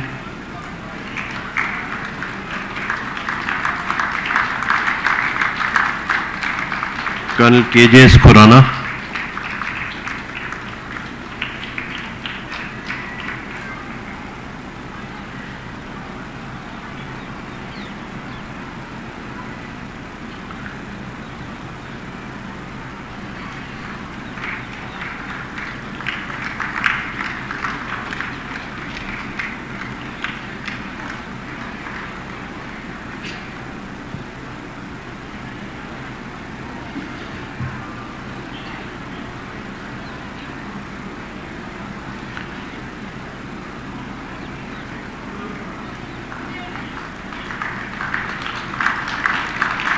General A.S. Dillon,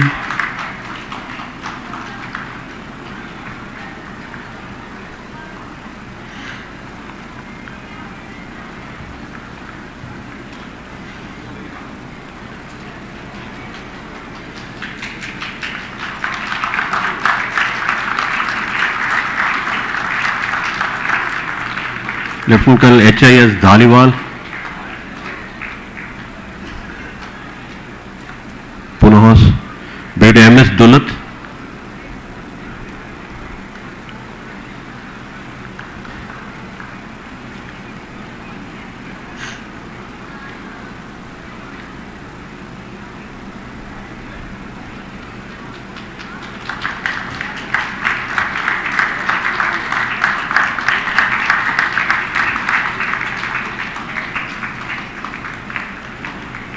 Brigadier S.S. Clare, Brigadier S.S. Sohal,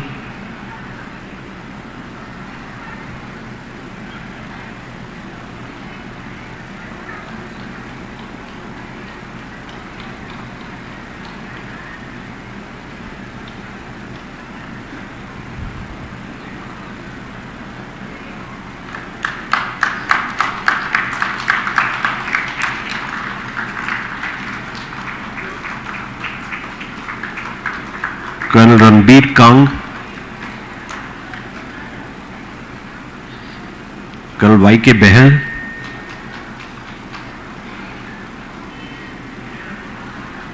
Brigadier Satjit Singh,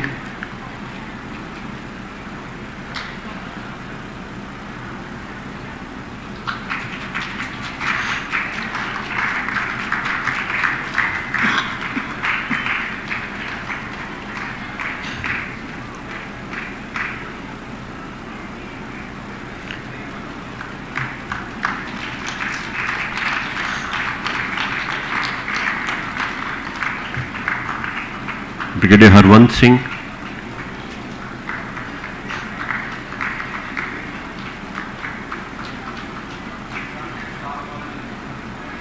Brigadier H.S. Chahal, Colonel Kalia, या Brigadier Chahal is there.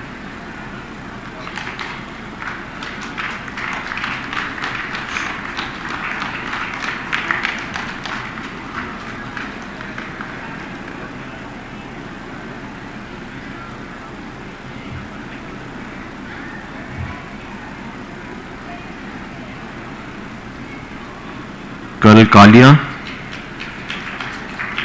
Brigadier Bhargav,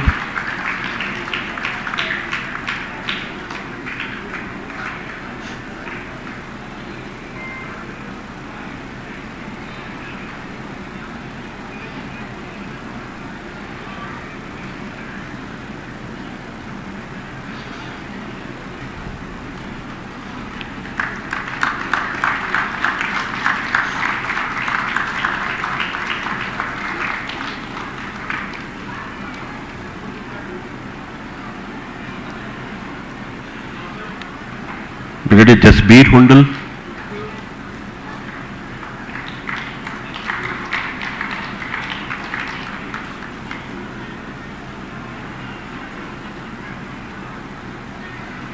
Colonel Sukhdev Singh,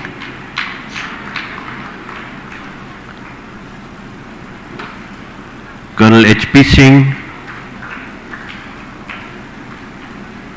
Brigadier A.S. Bedi, Brigadier O.S. Guraya, Brigadier Avtar Singh, Brigadier J.S. Fulka, Lieutenant Colonel H.S. Sarao,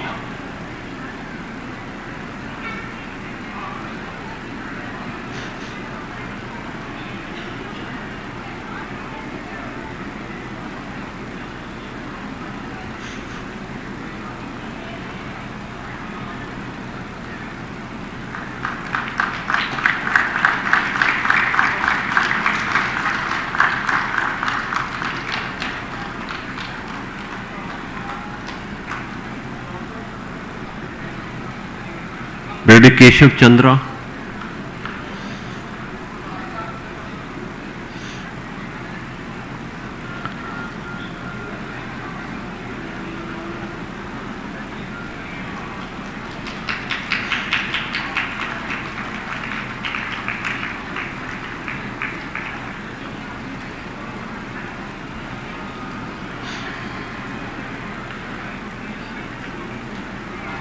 Brigadier Keshav Chandra,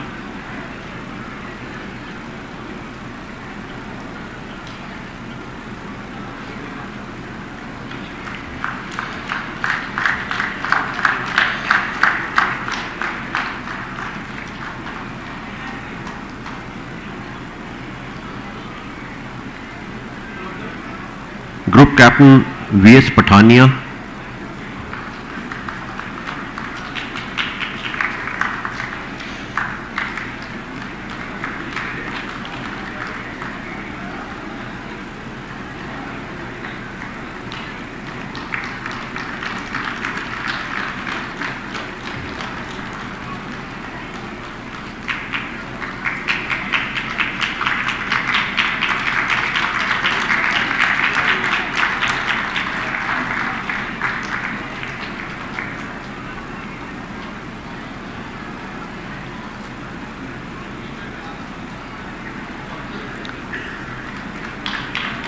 Captain S.S. Abrol,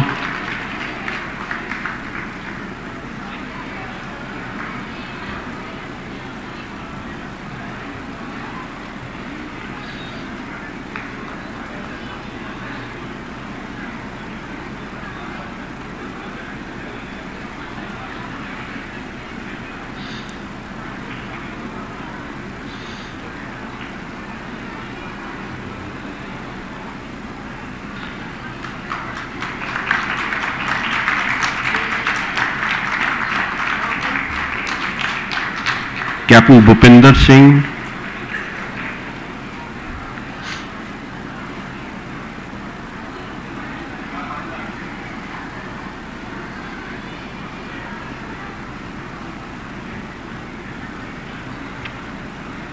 and Major General Pushpinder Singh.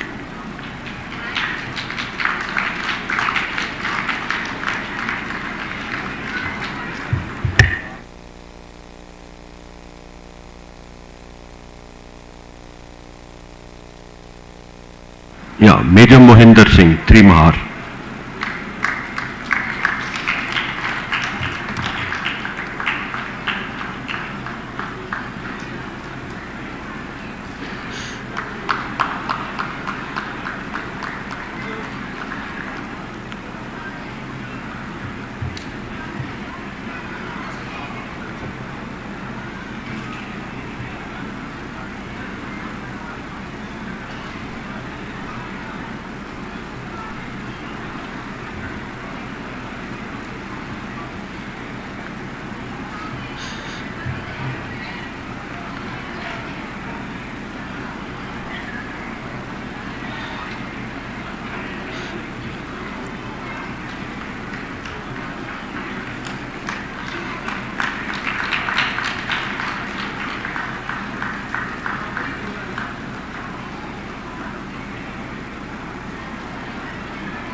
Thank you, ladies and gentlemen. May I request the chief guest and the chairman to kindly come up and settle down on the stage.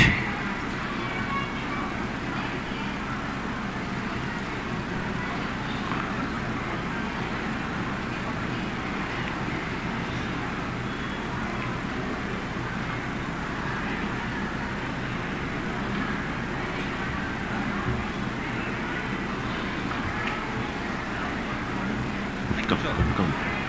Please, sir.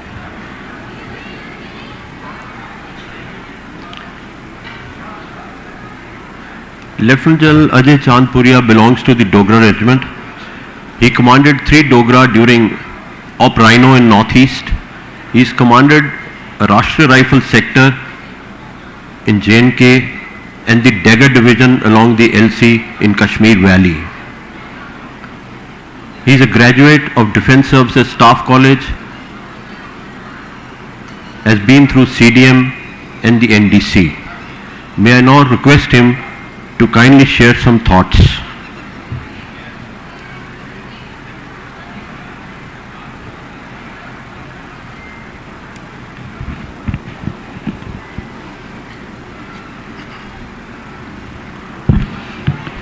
At the outset, it gives me a great privilege and I think quite overwhelming an experience to be standing in front of such an illustrious gallery of Gallantry Award winners and their next of kins, both the veterans as also the serving. We have a large number of serving Gallantry Award winners, so may I request you all to please join me in giving a round of applause to each one of them. Thank you very much.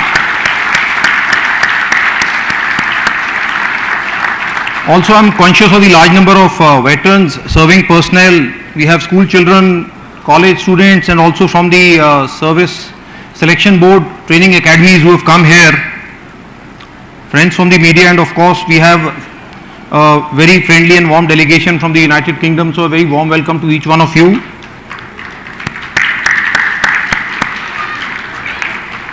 To the organizing committee, John Shergill, John Chetinder who's here, and the other executive body members, thank you so very much for giving this privilege and this opportunity. I think it's once in a lifetime experience, and as luck would have it, what a coincidence, I was a company commander in Palamala. John Shergill was my GOC.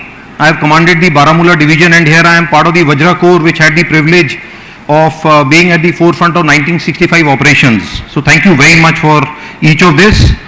It's also my second time at the Military Lit Fest. Last year I attended this, but the kind of transformation that I see, or the evolution I would say, is quite remarkable. It's been told to you 2017 onwards, 9 editions, 6 here, 3 in Patiala, and now the news of it also proliferating or expanding to Amritsar. I think that's most welcome news, sir. Thank you so very much. I think as we reach out, the importance of Punjab as a border state, and in the annals of military history, I don't think I need to emphasize it to the audience here, but this initiative of Punjab government and the Western Command, and the fact that each one of the people who work for the Military Lit Festival are all volunteers. So I think a huge round of applause for the fantastic effort and the result there, sir. Thank you so very much, sir.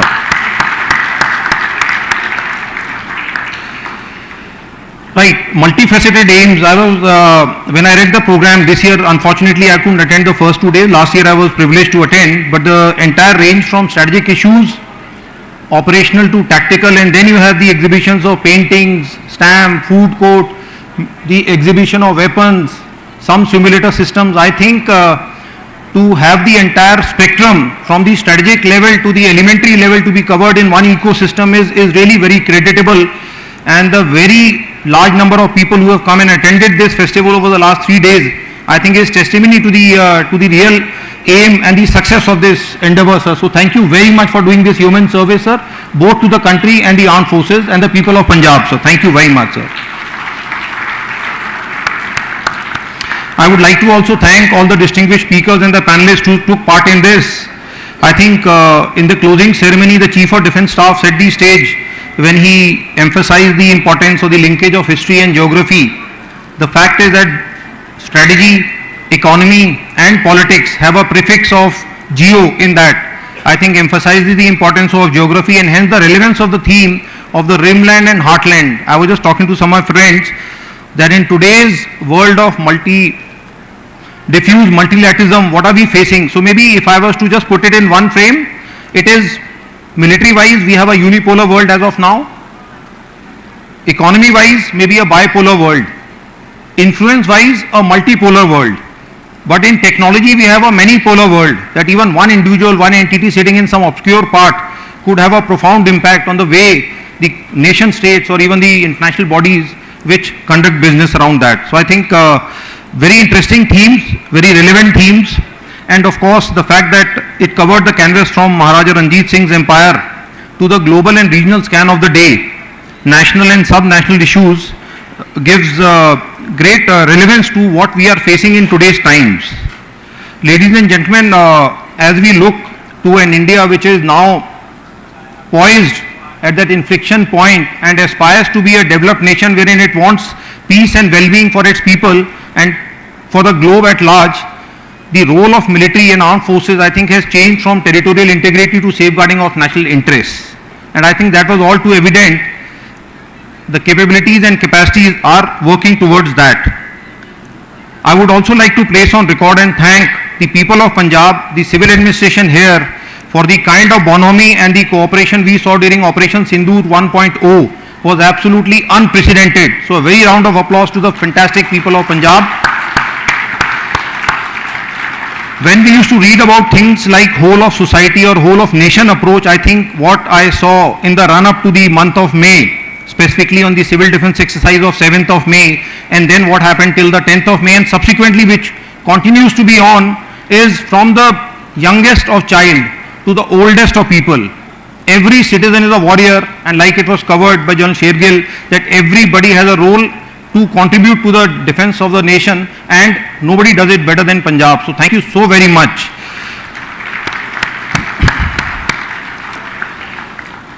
I would also like to just emphasize that Operation Sindoor is not yet over. We have multifarious challenges, being a border state, a long international border, many rivers coming here. I think we are all conscious of the challenges that confront us, and not too friendly a neighborhood in both China and Pakistan. But the fact is that Operation Sindoor exhibited the changing character of war, which was alluded by General Shergill also, that going from the erstwhile contact or hand-to-hand fight, from there to have evolved to a place wherein maybe predominantly we are looking at kinetic but non-contact kind of a warfare.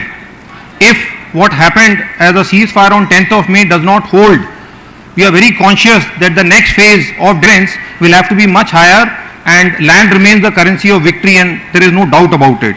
So at the end, I would like to thank the executive body of Military Lit Festival once again, wish them the very best, the Union Territory, the state of Punjab, the formations here who have contributed to the background work here, the large number of volunteers who have all come together here, and in special all the heroes, the past, the present and the future, who are sitting there in the galleries as students of various schools and academies. I wish you and your families all the very best. May we all contribute to making India great in giving goodwill and peace to its people and getting peace for the world. Thank you. Jai Hind.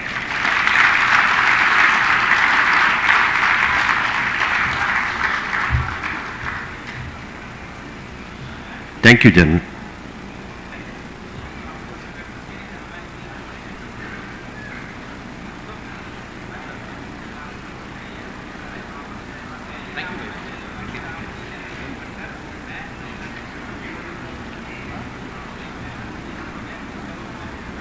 Yeah, we'll request the chairman to present him an MLF memento.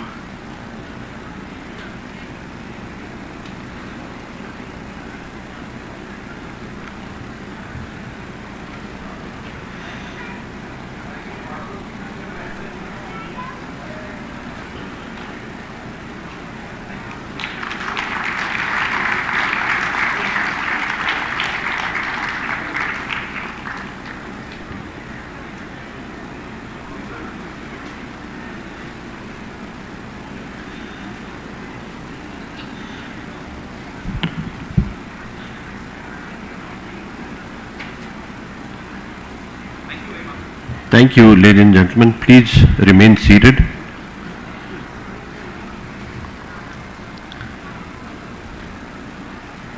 I'll request Colonel Tejendra Dhaliwal, OIC, MLFA, to kindly take over.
Good afternoon, ladies and gentlemen.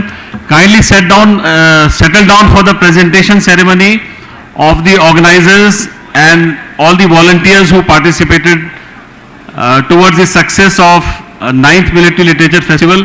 Please settle down.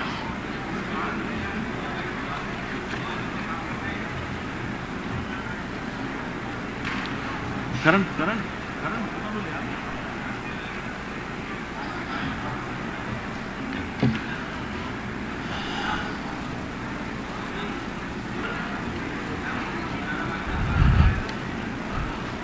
All the persons who are going to be awarded the memento, I'll request you to kindly shift to the second and the third row and the fourth row.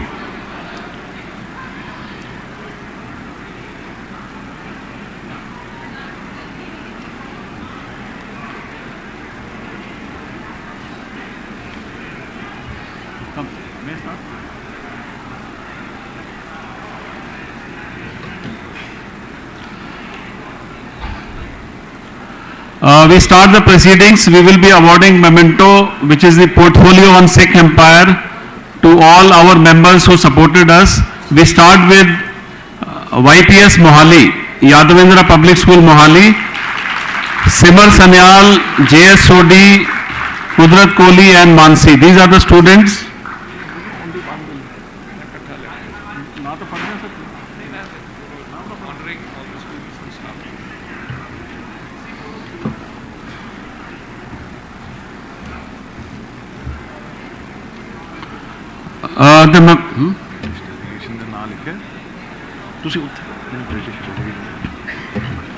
Please give an applause for Major General TPS Shergill, 3PS Maraj. He is the director of IPS Mohali, and 5 students and 6 teachers. They helped us in the conduct of the festival, and they were doing ushering duties and registration. Now I invite Brigadier P. Acharya, BGS SD, Western Command, to kindly come and receive the prize. SD branch of Western Command is the nodal agency which connects MLFA with the Western Command.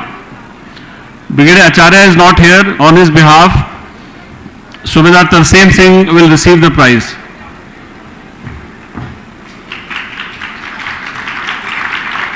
Colonel S. Pathak, Colonel GSSD, Western Command.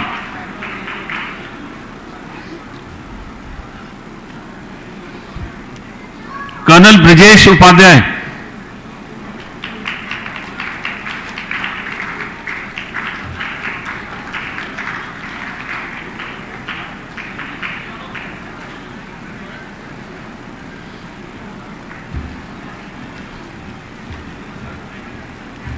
Colonel Brijesh Upadhyay. After that we have the serving army officers who are winner of gallantry awards, and they had come from the Western Command zone, and they spoke to the children in the event of Sambad.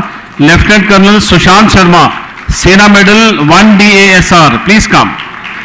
Colonel Abhishek Bahel, Sena Medal 605 Brigade Workshop, Armored Brigade Workshop. Colonel Abhishek Bahel is here. Major Neil Silas Lobo, Sena Medal 8 Light Cavalry. Somebody from his unit can come and receive on his behalf. Major D.V. Basnet, Kirti Chakra, 4 Sikh. Major D.V. Basnet has won Kirti Chakra in some of the most difficult conditions for the action he led, and he is an inspiration for the young boys and girls. Please give a round of applause. Major Basnet, Kirti Chakra, 4 Sikh. Lieutenant Arvind Chauhan, 8 Madras.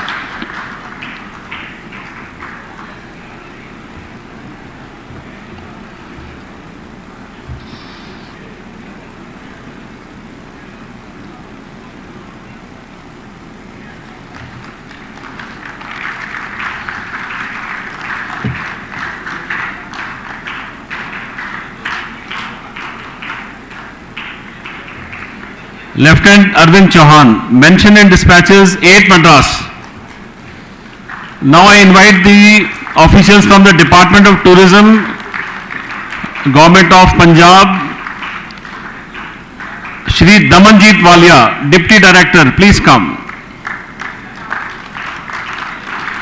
Ms. Sheetal Bahal, Director Projects.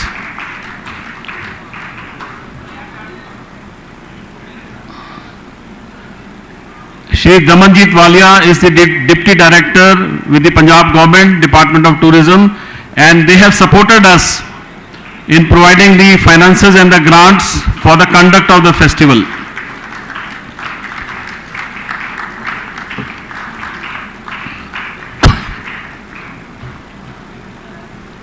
Ms. Sheetal Bahal, she is manager of the projects of Punjab Tourism, and she had installed all the 36 food stalls in the last 3 days, and they had become very popular.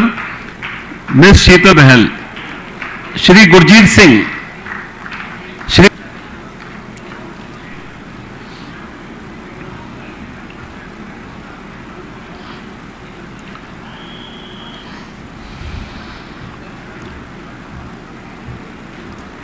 Shri Gurlal Singh. In all the work of the MLFA in the government, they have always supported us. They were very prompt in forwarding all the communications. Shri Gurjeet Singh. He is a field artist with the Department of Tourism, Government of Punjab. Dr. Abhinav Trikha, IAS, Secretary Tourism of Punjab. Dr. Abhinav Trikha, he heads the Department of Tourism and Cultural Affairs. I think today is not here. On his behalf, Abhinav will be collecting the prize. Dr. Abhinav Trikha.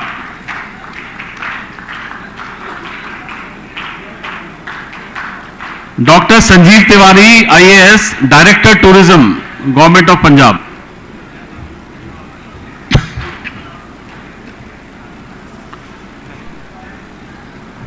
Dr. Sanjeev Tiwari is not here, so in his place, Manjeet Singh is receiving the prize. Thank you very much, Department of Tourism, for supporting us. Now, military equipment display, Colonel R.S. Negi, CO 16 Sikh. Major Shaurya, in charge of weapon display, 16 Sikh. I think CO 16 Sikh is not here. So you can mementos.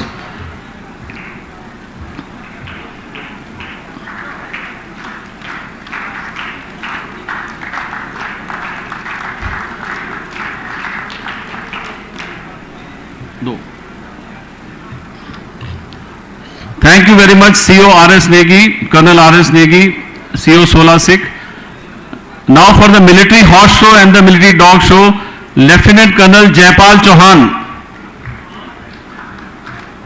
and Risaldar Rakesh Yadav, Dog Demo Unit, RVC Center, Meerut.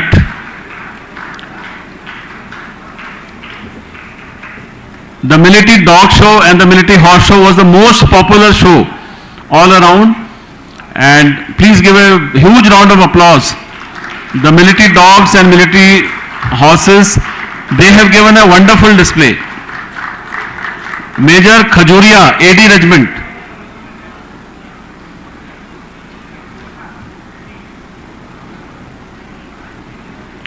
Now we come to the Lake Sports Complex. Lake Sports Complex is the venue of thing here. Mr. Saurabh Arora, IAS, Director Sports. I think he is not here. General Manager of the Lake Club, Mr. Sanjay Sharma.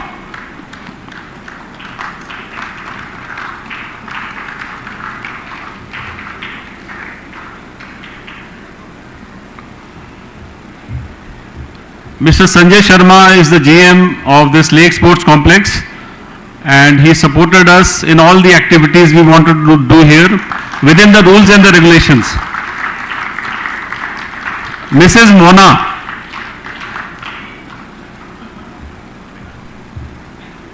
And Mr. Inder, Supervisor.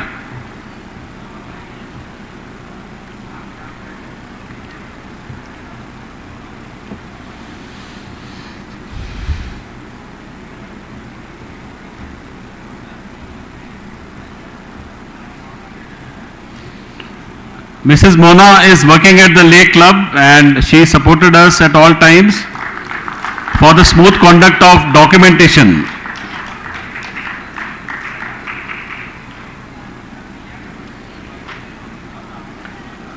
Mr. Inder, he is the ground supervisor. He helped us in maintaining the grounds for the horse show and the dog show. He worked day and night. Thank you very much. Now we come to Defence Services Welfare. Brigadier B.S. Dhillan, I think is not here. Colonel Jarnail Singh.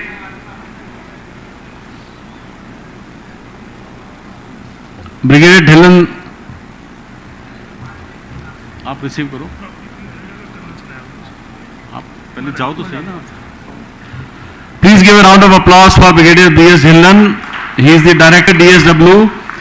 He is not here today, but he has always supported us. Mr. Anil Gupta, Defence Services Welfare. He has done all the work for receiving the guest, outstation guest, detailment of the transport, CHT, detailment of LOs.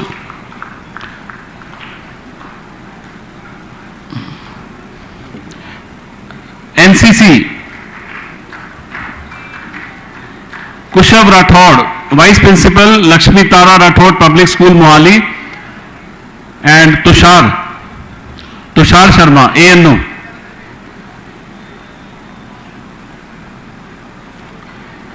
The NCC boys and girls from Lakshmi Tara Rathod Public School, Mohali, they have helped us a lot in guidance of visitors, guidance of guests, and whenever there was an urgency.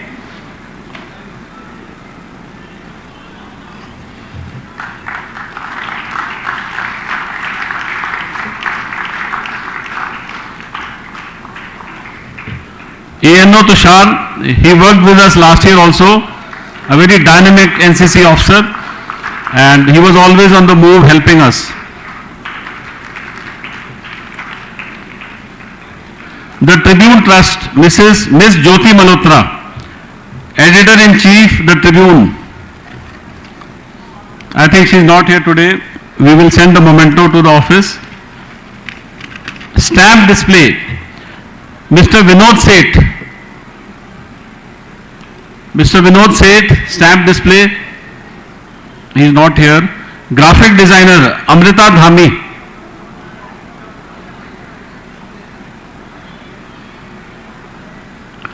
After that we have our elite team of anchors, Miss Aradhika Sharma. Miss Aradhika Sharma, she is our star announcer and a great MC. Now the prize is being given to Amrita Dhami. She is the graphic designer. She made all the invitation cards, logos and the banners.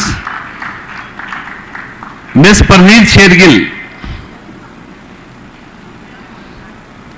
Colonel Ashish Bedi, he is one of our anchors. Colonel Ashish Bedi is not here. Colonel Avnish Sharma.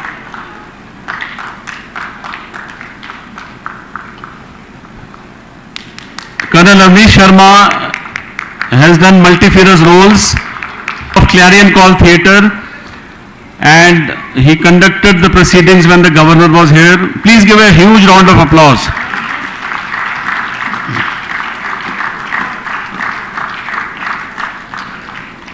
Dr. Gurinder Singh Josan, Chairman, World Saragadi Foundation. The World Saragadi Foundation is supporting us at all times, and we have the chairman of the foundation with us, Dr. Gurinder Singh Josan. He is working very hard for the Sikh identity and the Sikh culture. Now the Military Literature Festival Office, Mr. Harpreet Singh.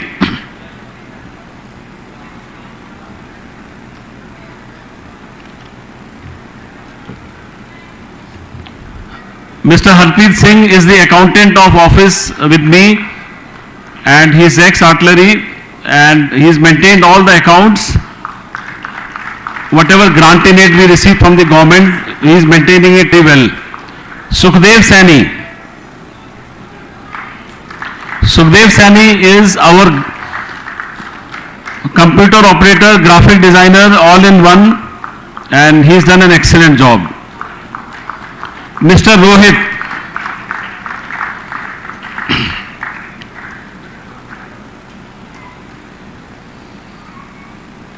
Mr. Sandeep Singh.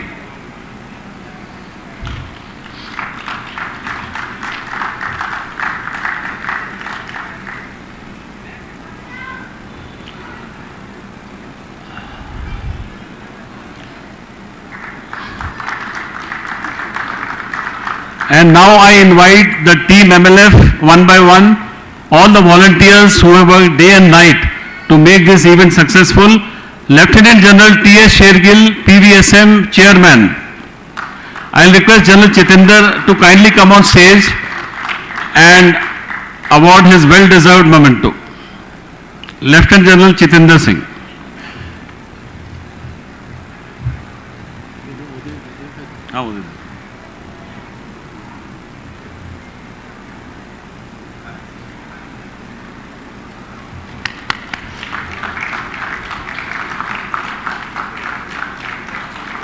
Next in line, Lieutenant General Chitinder Singh. He is the Vice Chairman of the association. He is based at Patiala, but is always available to us. Lieutenant General J.S. Chima, PVSM, AVSM, VSM, retired Deputy Chief of Army Staff, and he is from the elite Sikh regiment. He helped us in all the spheres, especially outreach to universities and colleges.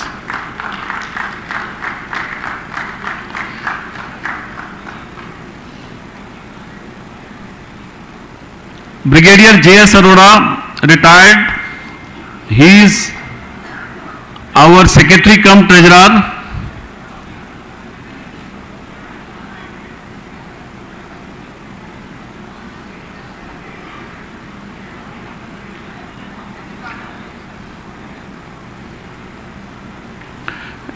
He is not here.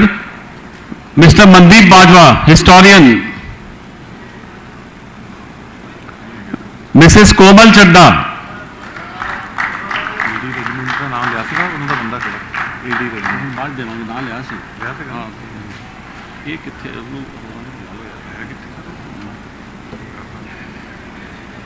Miss Komal Chadda, she has organized the painting display in a very, very befitting manner, and it was always crowded, the stalls, and she is a volunteer, always willing to help us.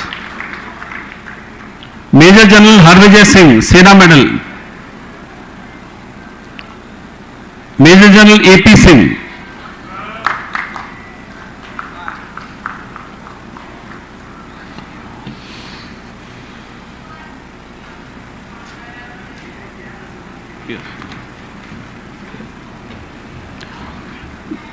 Brigadier D.S. Sarao, in charge philately.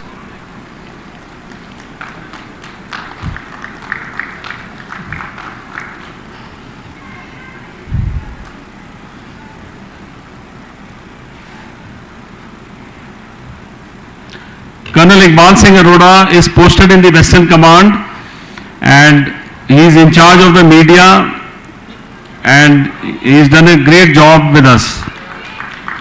He has projected the MLFA in a very, very befitting manner in the outside world.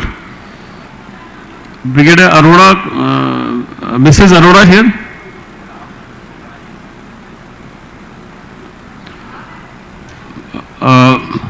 The last memento, myself, Colonel T.S. Dhaliwal.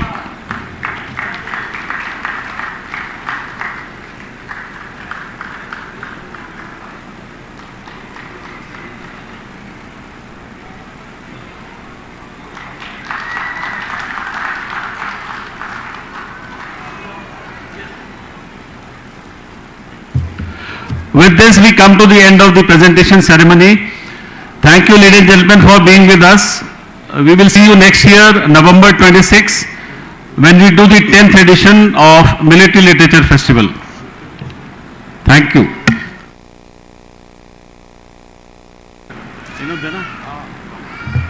Please stay on. The presentation ceremony is not complete.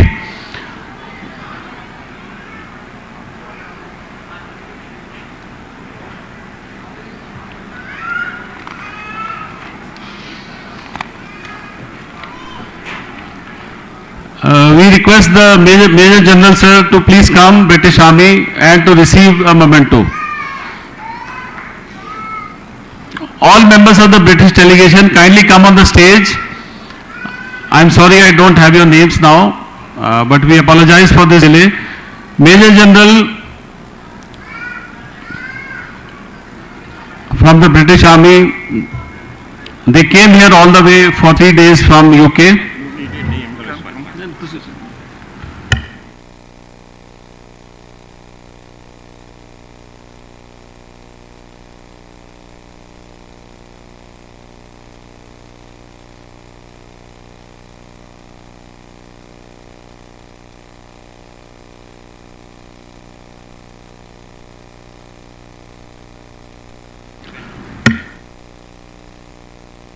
Please give a round of applause. Their coming has also fostered the Indo-British relations at the political level also.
Thank you, ladies and gentlemen.